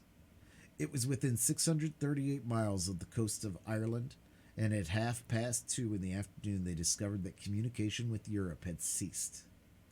The electricians on board resolved to cut the cable before fishing it up, and at 11 o'clock at night they had recovered the damaged parts. They made another point and spliced it, and it was once more submerged. But some days after it broke again, and the depths of the ocean could not be recaptured. The Americans, however, were not discouraged. Cyrus Field, the bold promoter of the enterprise, and he had sunk all of his own fortune and set a new subscription on foot, which it was at once answered, and another cable was constructed on better principles. The bundle of conducting wires were each enveloped in gutta percha and protected by a wadding of hemp contained in a metallic covering. The Great Eastern sailed on the 13th of July, 1866. The operation worked well, but one incident occurred. Several times in unrolling the cable, they observed that nails had recently been forced into it, evidently with the motive of destroying it. Captain Anderson, the officers and engineers consulted together and had it posted up that if the offender was surprised on board, he would be thrown without further trial into the sea. From that time, the criminal attempt was never repeated. On the 23rd of July, the Great Eastern was not more than 500 miles from Newfoundland when they telegraphed from Ireland the news of the armistice concluded between Prussia and Austria after Sadowa. On the 27th, in the midst of heavy fogs, they reached the port of Heart's Content. The enterprise was successfully terminated, and for its first dispatch, young America addressed old Europe in the words of wisdom so rarely understood. Glory to God in the highest, and on earth peace, goodwill towards men. I did not expect to find the electric cable in its primitive state, such as it was on leaving the manufactory. The long serpent, covered with the remains of shells bristling with foraminiferae, was encrusted with a strong coating which served as protection against all boring mollusks. It lay quietly sheltered from the motions of the sea and under a favorable pressure for the transmission of the electrical spark which passes from Europe to America in 0.32 of a second. Doubtless this cable will last for a great length of time, for they find that the gutta percha covering is improved by the seawater. Besides, on this level, so well chosen, the cable is never so deeply submerged as to cause it to break. The Nautilus followed it to the lowest depths, which was more than 2,212 fathoms, and there it lay without any anchorage, and then we reached the spot where the accident had taken place in 1863. The bottom of the ocean there formed a valley about 100 miles broad, in which Mont Blanc might have been placed without its summit appearing above the waves. The valley is closed at the east by a perpendicular wall more than 2,000 yards high. We arrived there on the 28th of May, and the Nautilus was then not more than 120 miles from Ireland. Was Captain Nemo going to land on the British Isles? No. To my great surprise, he made for the south, once more coming back towards European seas. In rounding the Emerald Isle, for one instant I caught sight of Cape Clear and the light which guides the thousands of vessels leaving Glasgow or Liverpool. An important question then arose in my mind: did the Nautilus dare entangle itself in the match. Ned Land, who had reappeared since we had been nearing land, did not cease to question me. How could I answer? Captain Nemo remained invisible. After having shown the Canadian a glimpse of American shores, was he going to show me the coast of France? But the Nautilus was still going southward. On the 30th of May, it passed in sight of Land's End between the extreme point of England and the Scilly Isles, which were left to starboard. If we wished to enter the Manche, he must go straight to the east. He did not do so. During the whole of the 31st of May, the Nautilus described a series of circles on the water, which greatly interested me. It seemed to be seeking a spot it had some trouble in finding. At noon, Captain Nemo himself came to work the ship's log. He spoke no word to me, but seemed gloomier than ever. What could sadden him thus? Was it his proximity to European shores? Had he had some recollections of his abandoned country? If not, what did he feel, remorse or regret? For a long while, this haunted thought in my mind, I had kind of a presentiment that before a long chance would betray the captain's secret. The next day, the 1st of June, the Nautilus continued the same process. It was evidently seeking some particular spot in the ocean. Captain Nemo took the sun's altitude as he had done the day before. The sea was beautiful, sky clear. About 8 miles to the east, a large steam vessel could be discerned on the horizon. No flag fluttered from its mast, and I could not discover its nationality. Some minutes before the sun passed the meridian, Captain Nemo took his sextant and watched with great attention. The perfect rest of the water greatly helped the operation. The Nautilus was motionless, neither rolled nor pitched. I was on the platform when the altitude was taken, and the captain pronounced these words: "It is here." He turned and went below. Had he seen the vessel, which was changing its course and seemed to be nearing us? I could not tell. I returned to the saloon. The panels closed. I heard the hissing of the water in the reservoirs. The Nautilus began to sink, following a vertical line, for its screw communicated no motion to it. Some minutes later, it stopped at a depth of more than 420 fathoms, resting on the ground. The luminous ceiling was darkened, and then the panels were opened, and through the glass I saw the sea brilliantly illuminated by the rays of our lantern for at least half a mile around us. I looked to port side and saw nothing but an immensity of quiet waters, but to starboard, on the bottom, appeared a large protuberance, which at once attracted my attention. One would have thought it a ruin buried under a coating of white shells, much resembling a covering of snow.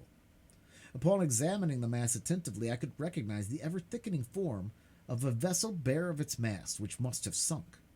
It certainly belonged to past times. This wreck, to be thus encrusted with the lime and water, must already be able to count many years passed at the bottom of the ocean. What was this vessel?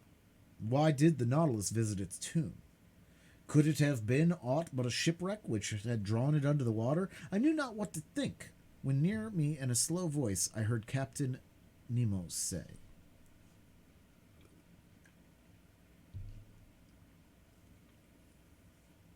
At one time, this ship was called the Marcella. It carried 74 guns, was launched in 1762 and 1778, the 13th of August, commanded by La Poype Vertrou. It fought boldly against the Preston. In 1779, on the 4th of July, it was at the taking of Grenada, with the squadron of Admiral Estang. In 1781, on the 5th of September, it took part in a battle of Comte de Grasse in Chesapeake Bay. In 1794, the French Republic changed its name. On the 16th of April in the same year, it joined the squadron of Villeret-Joyeux at Brest, being encrusted with the escort of a cargo of corn coming from America, under the command of Admiral Van Stibb. On the 11th and 12th peril of the second year, this squadron fell in with an English vessel. Sir, today is the 13th peril, the 1st of June, 1868. It is now 74 years ago, day for day, on this very spot, in latitude 47 degrees 24 minutes, longitude 17 17 degrees 28 minutes that this vessel, after fighting heroically, losing its 3 masts with the water in its hold and a third of its crew disabled, preferred sinking with its 356 sailors to surrendering, and nailing its colors to the poop, disappeared under the waves of the cry, "Long live the Republic!" The Avenger! I exclaimed. "Yes, sir, the Avenger, a good name," muttered Captain Nemo, crossing his arms. End of chapter 20.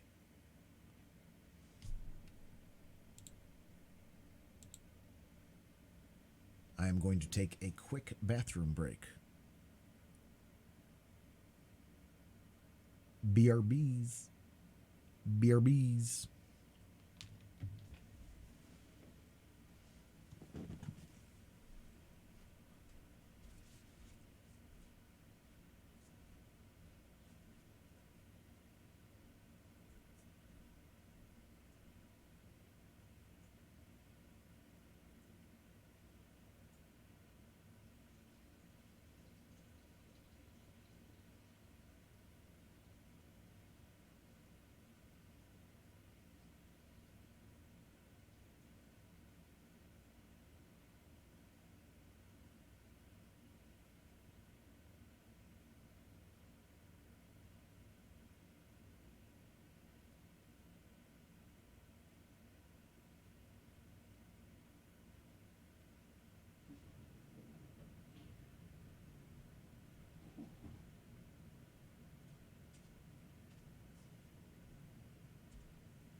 Oof.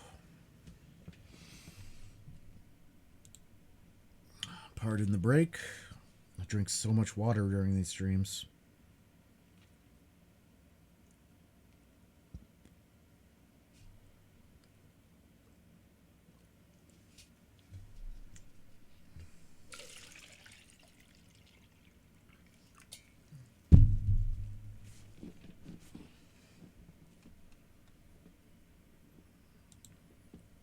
All right, let's get back to it.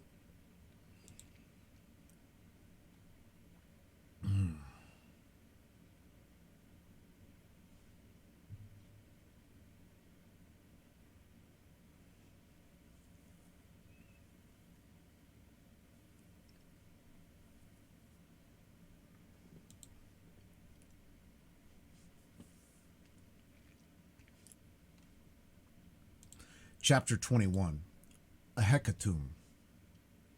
The way of describing this unlooked-for scene, the history of the Patriot ship, told it for so coldly, and the emotion with which the strange man pronounced the last words, the name of the Avenger, the significance of which could not escape me, all impressed itself deeply on my mind. My eyes did not leave the captain who, with his best hand stretched out to sea, was watching with a glowing eye the glorious wreck.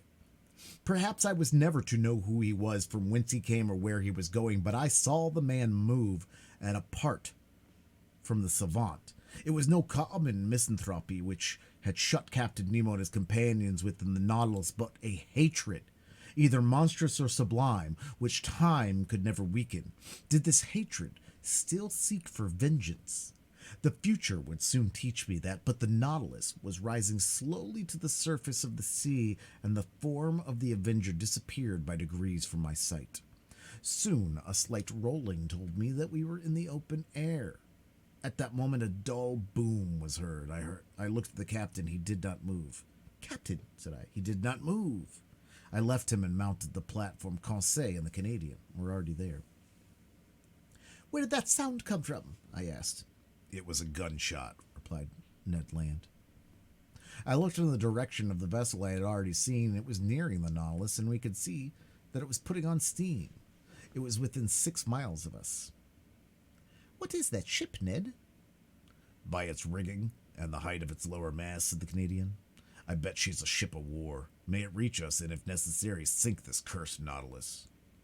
"Friend Ned," replied Conseil, "what harm can it do the Nautilus? Can it attack it beneath the waves? Can it cannonade us at the bottom of the sea?" "Tell me, Ned," said I, "can you recognize what country she belongs to?" The Canadian knitted his eyebrows, dropped his eyelids, and screwed up the corner of his eyes, and for a few moments fixed a piercing look upon the vessel. No, sir, he replied. I cannot tell what nation she belongs to, for she shows no colors, but I can declare she's a man of war, for a long pennant flutters from her mainmast. For a quarter of an hour we watched the ship which was steaming towards us. I could not, however, believe that she could see the Nautilus from that distance, and still less that she could know what this submarine engine was. Soon the Canadian informed me that she was a large, armored, two-decker ram. Thick black smoke was pouring from her two funnels. Her closely furled sails were stopped to her yards. She hoisted no flag at her mizzenmast. The distance prevented us from distinguishing the colors of her pennant, which floated like a thin ribbon. She advanced rapidly. If Captain Nemo allowed her to approach, there was a chance of salvation for us. Sir, said Ned Land, if this vessel passes within a mile of us, I shall throw myself into the sea, and I should advise you to do the same. I did not reply to the Canadian's suggestion, but continued watching the ship. Whether English, French, American, or Russian, she would be sure to take us in if we could only reach her. Presently, a white smoke burst from the forepart of the vessel. Some seconds after, the water, agitated by the fall of a heavy body, splashed the stern of the Nautilus, and shortly afterwards, a loud explosion struck my ear. "What? They are firing at us!" I exclaimed. "So please you, sir," said Ned, "they have recognized the unicorn, and they are firing at us." "But," I exclaimed, "surely they can't see that there are men in the case." "It is perhaps because of that," replied Ned Land, looking at me.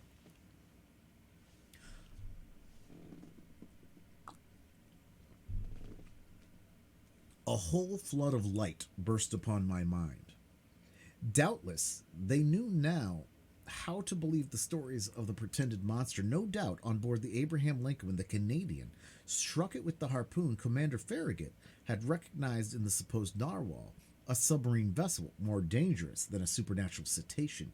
Yes, it must have been so, and on every sea they were now seeking this engine of destruction. Terrible indeed if, as we suppose, Captain Nemo employed the Nautilus in works of vengeance. On the night which we were imprisoned in that cell in the midst of the Indian Ocean, had he not attacked some vessel?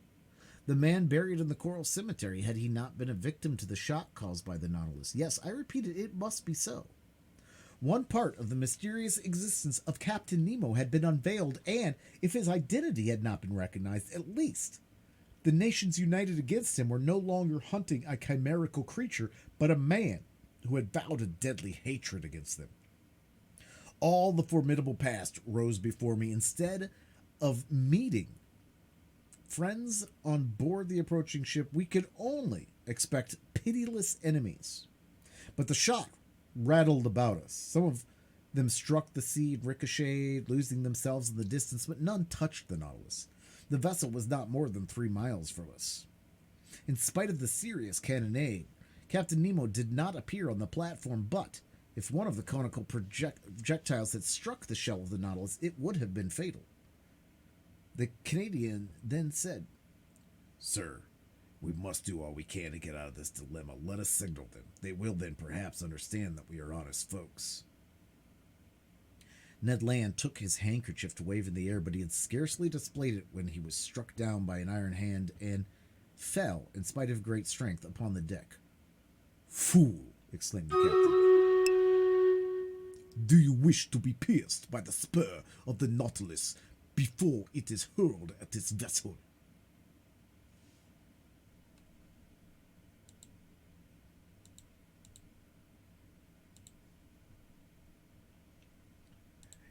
Captain Nemo was terrible to hear. He was more terrible to see.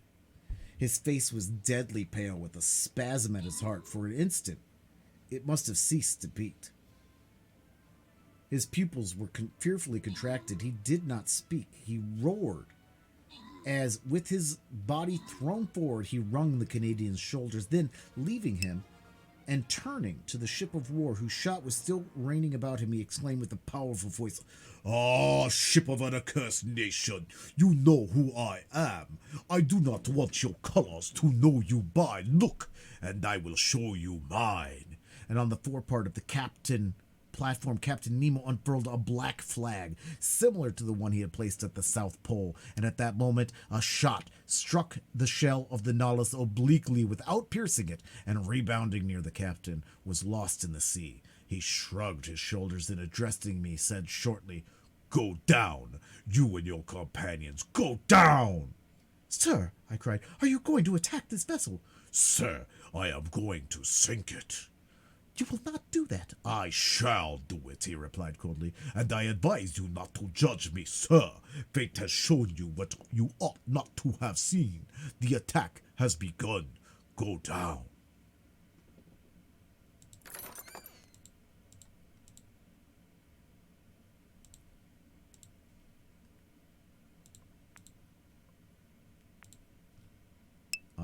Last half hour race going up, and then we're going to do some faster racing.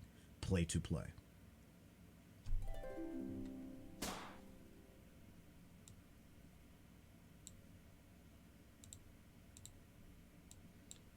Get him in, get him on, get him on, get him in. 2 minutes are going up on the clock.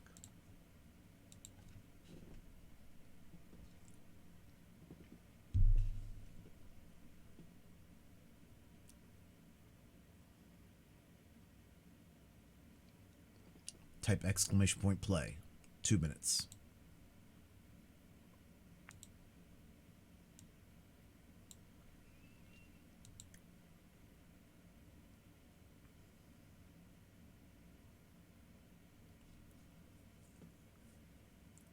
What is this vessel? You do not know? Very well, so much the better. Its nationality, to you at least, will be a secret. Go down. We could but obey. About 15 of the sailors surrounded the captain, looking with implacable hatred at the vessel nearing them. One could feel that the same desire of vengeance animated every soul. I went down at the moment another projectile struck the Nautilus, and I heard the captain exclaim, Strike, mad vessel! Shower your useless shot, and then you will not escape the spur of the Nautilus. But it is not here that you shall perish. I would not have your ruins mingle those of the Avenger. I reached my room. The captain and his second had remained on the platform. The screw was set in motion, and the Nautilus, moving with speed, was soon beyond the reach of the ship's guns, but the pursuit continued, and Captain Nemo contented himself with keeping his distance. About 4 in the afternoon, being no longer able to contain my impatience, I went to the central staircase. The panel was open, and I ventured onto the platform. The captain was still walking up and down with an agitated step. He was looking at the ship, which was 5 or 6 miles to leeward. He was going around it like a wild beast, and drawing it eastward. He was allowing them to pursue, but he did not attack. Perhaps he still hesitated? I wished to meditate once more, but I had scarcely spoken when Captain Nemo imposed silence, saying, I am the law, and I am the judge. I am the oppressed, and there is the oppressor. To him I have lost all that I have loved, cherished, and venerated. Country, wife, children, father, and mother, I shall all purchase, all perish. All that I hate is there. Say no more. I cast a look at the man-of-war, which was putting on steam, and rejoined Ned and Conseil. We will fly, I exclaimed. Good. What is this vessel? Said Ned. I do not know, but whatever it is, it will be sunk before night. In any case, it is better to perish with it than be made accomplices in a retaliation the justice of which we cannot judge. That is my opinion, too, said Ned Land coolly. Let us wait for night. Night arrived. Deep silence reigned on board. The compass showed that the Nautilus had not altered its course. It was on the surface, rolling slightly. My companions and I resolved to fly when the vessel should be near enough to hear us or to see us, for the moon, which would be full in 2 or 3 days, shone brightly. Once on board the ship, if we could not prevent the blow which threatened it, we could, at least we would, do all that circumstances would allow. Several times I thought the Nautilus was preparing for attack, but Captain Nemo contented himself with allowing his adversary to approach, and then fled once more before it.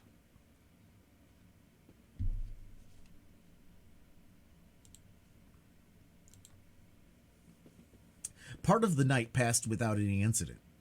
We watched the opportunity for action. We spoke little, for we were too much moved. Ned Land had thrown himself into the sea, but I forced him to wait.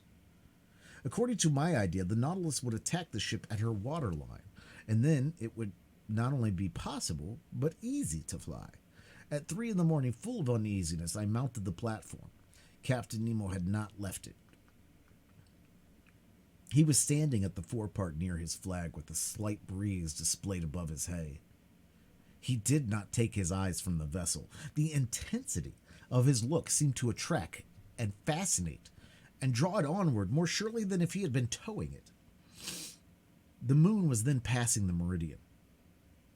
Jupiter was rising in the east, and amid this peaceful scene of nature, sky and ocean rivaled each other in tranquility, the sea offering to the orbs of night the finest mirror that they could ever have in which to reflect their image. As I thought of the deep calm of these elements compared with all those passions brooding imperceptibly within the Nautilus, I shuddered. The vessel was within 2 miles of us. It was ever nearing that phosphorescent light which showed the presence of the Nautilus. I could see its green and red lights and its white lantern hanging from the large foremast. An indistinct vibration quivered through its rigging, showing that the furnaces were heated to the utmost. Sheaves of sparks and red ashes flew from the funnel, shining in the atmosphere like stars. I remained thus until 6 in the morning without Captain Nemo noticing me. The ship stood about 1.5 miles from us, and with the first dawn of day, the firing began afresh. The moment could not be far off when the Nautilus having attacking its adversary, my companions and myself should forever leave this man. I was preparing to go down to remind them when the second mounted the platform, accompanied by several sailors. Captain Nemo either did not or would not see them. Some steps were taken which might be called the signal for action. They were very simple. The iron balustrade around the platform was lowered, and the lantern and pilot cages were pushed within the shell until they were flush with the deck. The long surface of the steel cigar no longer offered a single point to check its maneuvers. I returned to the saloon. The Nautilus still floated. Some streaks of light were filtering through the liquid beds. With the undulations of the waves, the windows were brightened by the red streaks of the rising sun on this dreadful day of the 2nd of June had dawned. At 5 o'clock, the log showed that the speed of the Nautilus was slackening, and I knew that it was allowing them to draw nearer. Besides, the reports were heard more distinctly, and the projectiles, laboring through the ambient water, were extinguished with a strange hissing noise. "My friends," said I, "the moment is come. One grasp of the hand, and may God protect us." Ned Land was resolute, Conseil calm, myself so nervous that I knew not how to contain myself. We all passed into the library, but the moment I pushed the door opening on the central staircase, I heard the upper panel close sharply. The Canadian rushed onto the stairs, but I stopped him. A well-known hissing noise told me that the water was running into the reservoirs, and in a few minutes the Nautilus was some yards beneath the surface of the waves. I understood the maneuver. It was too late to act. The Nautilus did not wish to strike at the impenetrable cuirass, but below the waterline where the metallic covering no longer protected it. We were again imprisoned, unwilling witnesses to the dreadful drama that was preparing. We had scarcely time to reflect. Taking refuge in my room, we looked at each other without speaking. A deep stupor had taken hold of my mind. Thought seemed to stand still. I was in that painful state of expectation preceding a dreadful report. I waited. I listened. Every sense was merged in that of hearing. The speed of the Nautilus was accelerated. It was preparing to rush. The whole ship trembled. Suddenly, I screamed. I felt the shock, but comparatively light. I felt the penetrating power of the steel spur. I heard rattlings and scrapings, but the Nautilus, carried along by its propelling power, passed through the mast of the vessel like a needle through sailcloth. I could stand it no longer. Mad, out of my mind, I rushed from my room into the saloon. Captain Nemo was there, mute, gloomy, implacable. He was looking through the port panel. A large mask had a shadow on the water, and that it might lose nothing of her agony, the Nautilus was going down into the abyss with her. 10 yards from me, I saw the open shell through which the water was rushing with the noise of thunder, then the double lines of guns and the netting. The bridge was covered with black, agitated shadows. The water was rising. The poor creatures were crowding the ratlines, clinging to the mast, struggling under the water. It was a human ant heap, overtaken by the sea, paralyzed, stiffened with anguish, my hair standing on end with eyes wide open, panting, without breath and without voice. I, too, was watching. An irresistible attraction glued me to the glass. Suddenly, an explosion took place. The compressed air blew up her decks as if the magazines had caught fire. The unfortunate vessel sank more rapidly. Her topmast, laden with victims, now appeared, then her spars, bending more under the weight of the men, and last of all the top of her mainmast. And the dark mass disappeared, and with it the dead crew, drawn down by the strong eddy. I turned to Captain Nemo. That terrible avenger, a perfect archangel of hatred, was still looking. When all returned to his room, opened the door, and entered. I followed him with my eyes. On the end wall beneath his heroes, I saw the portrait of a woman, still young, and 2 little children. Captain Nemo looked at them for some moments, stretched his arms towards them, and, kneeling down, burst into deep sobs.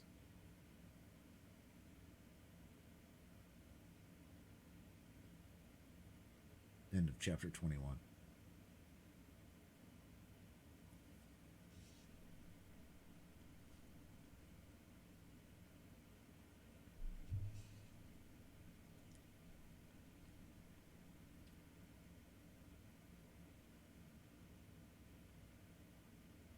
Chapter 22. The last words of Captain Nemo.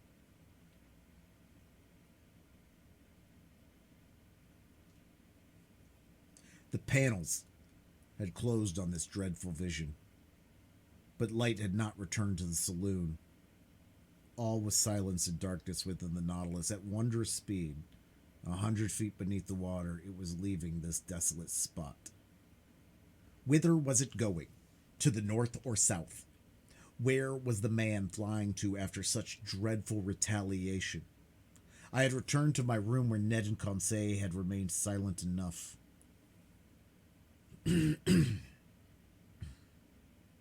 I felt an insurmountable horror for Captain Nemo. Whatever he had suffered at the hands of these men, he had no right to punish thus. He had made me, if not an accomplice, at least a witness of his vengeance. At 11, the electric light reappeared. I passed into the saloon. It was deserted. I consulted the different instruments. The Nautilus was flying northward at the rate of 25 miles an hour, now on the surface and now 30 feet below it. On taking the bearings by the chart, I saw that we were passing the mouth of the Manche and that our course was hurrying us towards the northern seas at a frightful speed. That night we had crossed 200 leagues of the Atlantic. The shadows fell and the sea was covered with darkness until the rising of the moon. I went to my room but could not sleep. I was troubled with dreadful nightmare. The horrible scene of destruction was continually before my eyes. From that day, who could tell into what part of the northern Atlantic basin the Nautilus would take us? Still with unaccountable speed, still in the midst of these northern fogs, would it touch at Spitzbergen? Or on the shores of Nova Zembla? Should we explore these unknown seas, the White Sea, the Sea of Kara, the Gulf of Obi, the archipelago of Lirov? and the unknown coast of Asia? I could not say. I could no longer judge of the time that was passing. The clocks had been stopped on board. It seemed as if in polar countries that night and day no longer followed their regular course. I felt myself being drawn to that strange region where the foundered imagination of Edgar Poe roamed at will. Like the fabulous Gordon Pym, at every moment I expected to see that veiled human figure of larger proportions than those of any inhabitant of the earth thrown across the cataract which defends the approach to the pole. I estimated, though perhaps I may be mistaken, I estimated this adventurous course of the Nautilus to have lasted 15 or 20 days. And I know not how much longer it might have lasted had it not been for the catastrophe which ended this voyage. Of Captain Nemo I saw nothing whatever now, nor of his second. Not a man of the crew was visible for an instant. The Nautilus was almost incessantly under water. When we came to the surface to renew the air, the panels opened and shut mechanically. There were no more marks on the planisphere. I knew not where we were, and the Canadian, too, his strength and patience at an end, appeared no more. Conseil could not draw a word from him, and fearing that in a dreadful fit of madness he might kill himself, watched him with constant devotion. One morning, what date it was I could not say, I had fallen into a heavy sleep towards the early hours, a sleep both painful and unhealthy, when I suddenly awoke. Ned Land was leaning over me, saying in a low voice, "We are going to fly." I sat up. When shall we go?" I asked. "Tonight. All inspection on board the Nautilus seems to have ceased. All appear to be stupefied. You'll be ready, sir?" "Yes. Where are we?" "In sight of land. I took a reckoning this morning in the fog 20 miles to the east." "What country is it?" "I do not know. But whatever it is, we shall take refuge there." "Yes, Ned, yes. We will fly tonight, even if the sea should swallow us up." "The sea is bad, the wind violent, but 20 miles in that light boat of the Nautilus does not frighten me. Unknown to the crew, I've been able to procure food and some bottles of water." "I will follow you." "But," continued the Canadian, "if I am surprised, I will defend myself. I will force them to kill me." "We will die together then, friend Ned." I had made up my mind to all. The Canadian left me. I reached the platform, on which I could with difficulty support myself against the shock of the waves. The sky was threatening, but as land was in those thick brown shadows, we must fly. I returned to the saloon, fearing and yet hoping to see Captain Nemo, wishing and yet not wishing to see him. What could I have said to him? Could I hide the involuntary horror with which he inspired me? No. It was better that I should not meet him face to face, better to forget him, and yet how long seemed that day, the last day that I should pass in the Nautilus. I remained alone. Ned Land and Conseil avoided speaking for fear of betraying themselves. At 6 I dined, but I was not hungry. I forced myself to eat in spite of my disgust, that I might not weaken myself.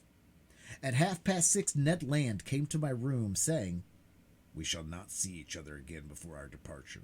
At 10 the moon will not be risen. We will profit by the darkness. Come to the boat. Conseil and I will wait for you."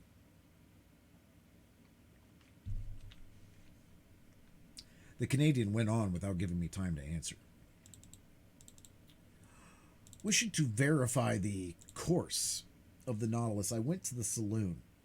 We were running north-northeast at frightful speed and more than 50 yards deep. I cast a look on these wonders of nature, on the riches of art heaped up in this museum, upon the unrivaled collection destined to perish at the bottom of the sea with him who had formed it. I wished to fix an indelible impression of it in my mind. I remained an hour thus, bathed in the light of that luminous ceiling, and passing in review those treasures shining under their glasses. Then I returned to my room. I dressed myself in strong sea clothing. I collected my notes, placing them carefully about me. My heart beat loudly. I could not check its pulsations. Certainly my trouble and agitation would have betrayed me to Captain Nemo's eyes. What was he doing at this moment? I listened at the door of his room. I heard steps. Captain Nemo was there. He had not gone to rest. At every moment I expected to see him appear and ask me why I wished to fly. I was constantly on the alert. My imagination magnified everything. The impression became at last so poignant that I asked myself if it would not be better to go to the captain's room, see him face to face, and brave him with look and gesture. It was the inspiration of a madman. Fortunately, I resisted the desire and stretched myself on my bed to quiet my bodily agitation. My nerves were somewhat calmer, but in my excited brain, I saw over again all my existence on board the Nautilus. Every incident, either happy or unfortunate, which had happened since my disappearance from the Abraham Lincoln. The submarine hunt, the Torres Straits, the savages of Papua, the running ashore, the coral cemetery, the passage of Suez, the islands of Santorin, the Cretan diver, Vigo Bay, Atlantis, the iceberg, the South Pole, the imprisonment in the ice, the fight amongst the pulps, the storm in the Gulf Stream, the Avenger, and the horrible scene of that vessel sunk with all her crew. All these events passed before my eyes like scenes in a drama. Then Captain Nemo seemed to grow enormously, his features to assume superhuman proportions. He was no longer my equal, but a man of the waters, the genie of the sea. It was then 9:30. I held my head between my hands to keep it from bursting. I closed my eyes. I would not think any longer. There was another half hour to wait, another half hour of a nightmare, which might drive me mad. At that moment, I heard the distant strains of the organ. A sad harmony to an undefinable chant, the wail of a soul longing to break earthly bonds. I listened with every scarcely breathing, plunged like Captain Nemo in that musical ecstasy which was drawing him in spirit to the end of life. Then a sudden thought terrified me. Captain Nemo had left his room. He was in the saloon which I must cross to fly. There I should meet him for the last time. He would see me, perhaps speak to me. A gesture of his might destroy me. A single word chain me on board. But 10 was about to strike. The moment had come for me to leave my room and join my companions. I must not hesitate. Even if Captain Nemo himself should rise before me, I opened my door carefully, and even then, as it turned on its hinges, it seemed to me to make a dreadful noise. Perhaps it only existed in my imagination. I crept along the dark stairs of the Nautilus, stopping at each step to check the beating of my heart. I reached the door of the saloon and opened it gently. It was plunged in profound darkness. The strains of the organ sounded faintly. Captain Nemo was there. He did not see me. In the full light, I do not think he would have noticed me, so entirely was he absorbed in the ecstasy. I crept along the carpet, avoiding the slightest sound which might betray my presence. I was at least 5 minutes reaching the door at the opposite side opening into the library. I was going to open it when a sigh from Captain Nemo nailed me to the spot. I knew that he was rising. I could even see him, for the light from the library came through the saloon. He came towards me silently with his arms crossed, gliding like a specter rather than walking. His breast was swelling with sobs. And I heard him murmur these words, the last which ever struck my ear. Almighty God, enough! Enough! Was it a confession of remorse which thus escaped from this man's conscience? In desperation, I rushed through the library, mounted the central staircase, and following the upper flight, reached the boat. I crept through the opening which had already admitted my two companions. "Let us go! Let us go!" I exclaimed. Directly, replied the Canadian. The orifice in the plates of the Nautilus was first closed and fastened down by means of a false key with which Ned had provided himself. The opening in the boat was also closed. The Canadian began to loosen the bolts, which still had us to the submarine boat. Suddenly a noise was heard. Voices were answering each other loudly. What was the matter? Had they discovered our flight? I felt Ned Land slipping a dagger into my hand. "Yes," I murmured, "we know how to die." The Canadian had stopped in his work, but one word, many times repeated, a dreadful word, revealed the cause of the agitation spreading on board the Nautilus. It was not we, the crew, were looking after. "The maelstrom! The maelstrom!" Could a more dreadful word in a more dreadful situation have sounded in our ears? We were then upon the dangerous coast of Norway. Was the Nautilus being drawn into this gulf at the moment our boat was going to leave its sides? We knew that at the tide the pent-up waters between the islands of Faroe and Lofoten rushed with irresistible violence, forming a whirlpool from which no vessel ever escapes. From every point of the horizon, enormous waves were meeting, forming a gulf justly called the navel of the ocean, whose power of attraction extends to a distance of 12 miles. There, not only vessels, but whales are sacrificed, as well as white bears from the northern regions. It is thither that the Nautilus, voluntary or involuntarily, had been run by the captain. It was describing a spiral, the circumference of which was lessening by degrees, and the boat, which was still fastened to its side, was carried along with giddy speed. I felt that sickly giddiness which arises from long-continued whirling around. We were in dread. Our horror was at its height. Circulation had stopped. All nervous influence was annihilated, and we were covered with cold sweat like the sweat of agony. And what noise around our frail bark! What roarings repeated by the echo miles away! What an uproar was that of the waters broken on the sharp rocks at the bottom, where the hardest bodies are crushed and trees worn away, with all the fur rubbed off, according to the Norwegian phrase. What a situation to be in! We rocked frightfully. The Nautilus defended itself like a human being. Its steel muscles cracked. Sometimes it seemed to stand upright, and we with it. "We must hold on," said Ned, "and look after the bolts. We may still be saved if we stick to the Nautilus."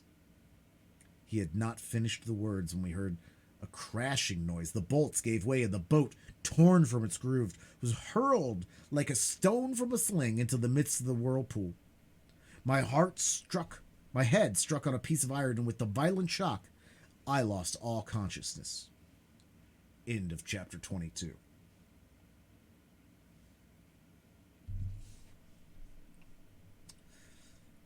Chapter 23, Conclusion.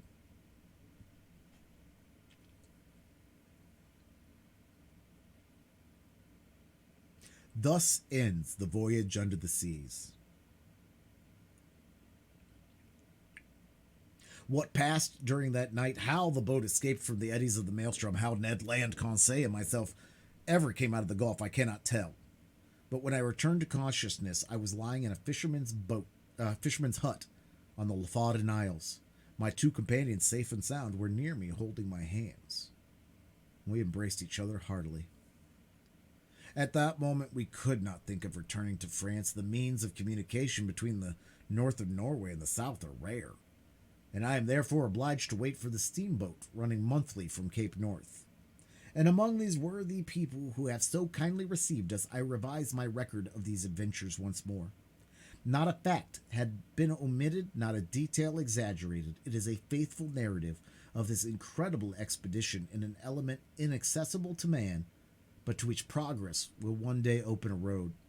Shall I be believed? I do not know, and it matters little after all. What I now affirm is that I have a right to speak of these seas under which, in less than 10 months, I have crossed 20,000 leagues in that submarine tour of the world which has revealed so many wonders. But what has become of the Nautilus? Did it resist the pressure of the maelstrom? Does Captain Nemo still live? And does he still follow under the ocean those frightful retaliations, or did he stop after the last hecatomb? Will the waves one day carry to him this manuscript containing the history of his life? Shall I ever know the name of this man? Will the missing vessel tell us by its nationality, that of Captain Nemo? I hope so. And I also hope that his powerful vessel has conquered the sea at its most terrible gulf, and that the Nautilus has survived where so many other vessels have been lost.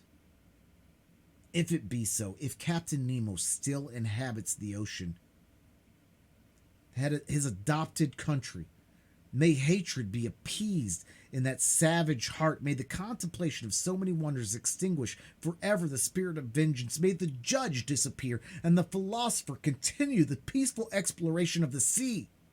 If his destiny be strange, it is also sublime. Have I not understood it myself? Have I not lived 10 months of this unnatural life? And to the question asked by Ecclesiastes, 3,000 years ago, that which is far off and exceeding deep, who can find it out? 2 men alone of all now living have the right to give an answer: Captain Nemo and myself.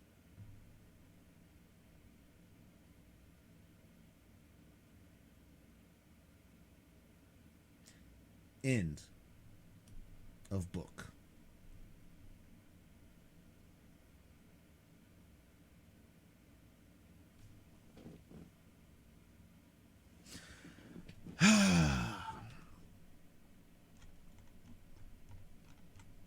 It has its moments, guys. It has its moments. Hydrate for sure. All right, let's run this battle.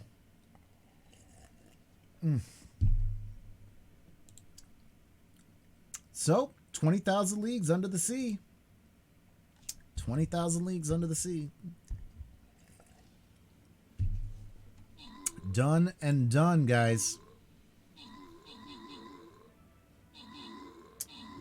All right, Dalek gets the marbles win. Let's go race some quicker races. You cats, how are you? What an ending, you know? There's so many boring and technical parts of that book, but there's so many fantastic parts too. The next book is The Wonderful Wizard of Oz.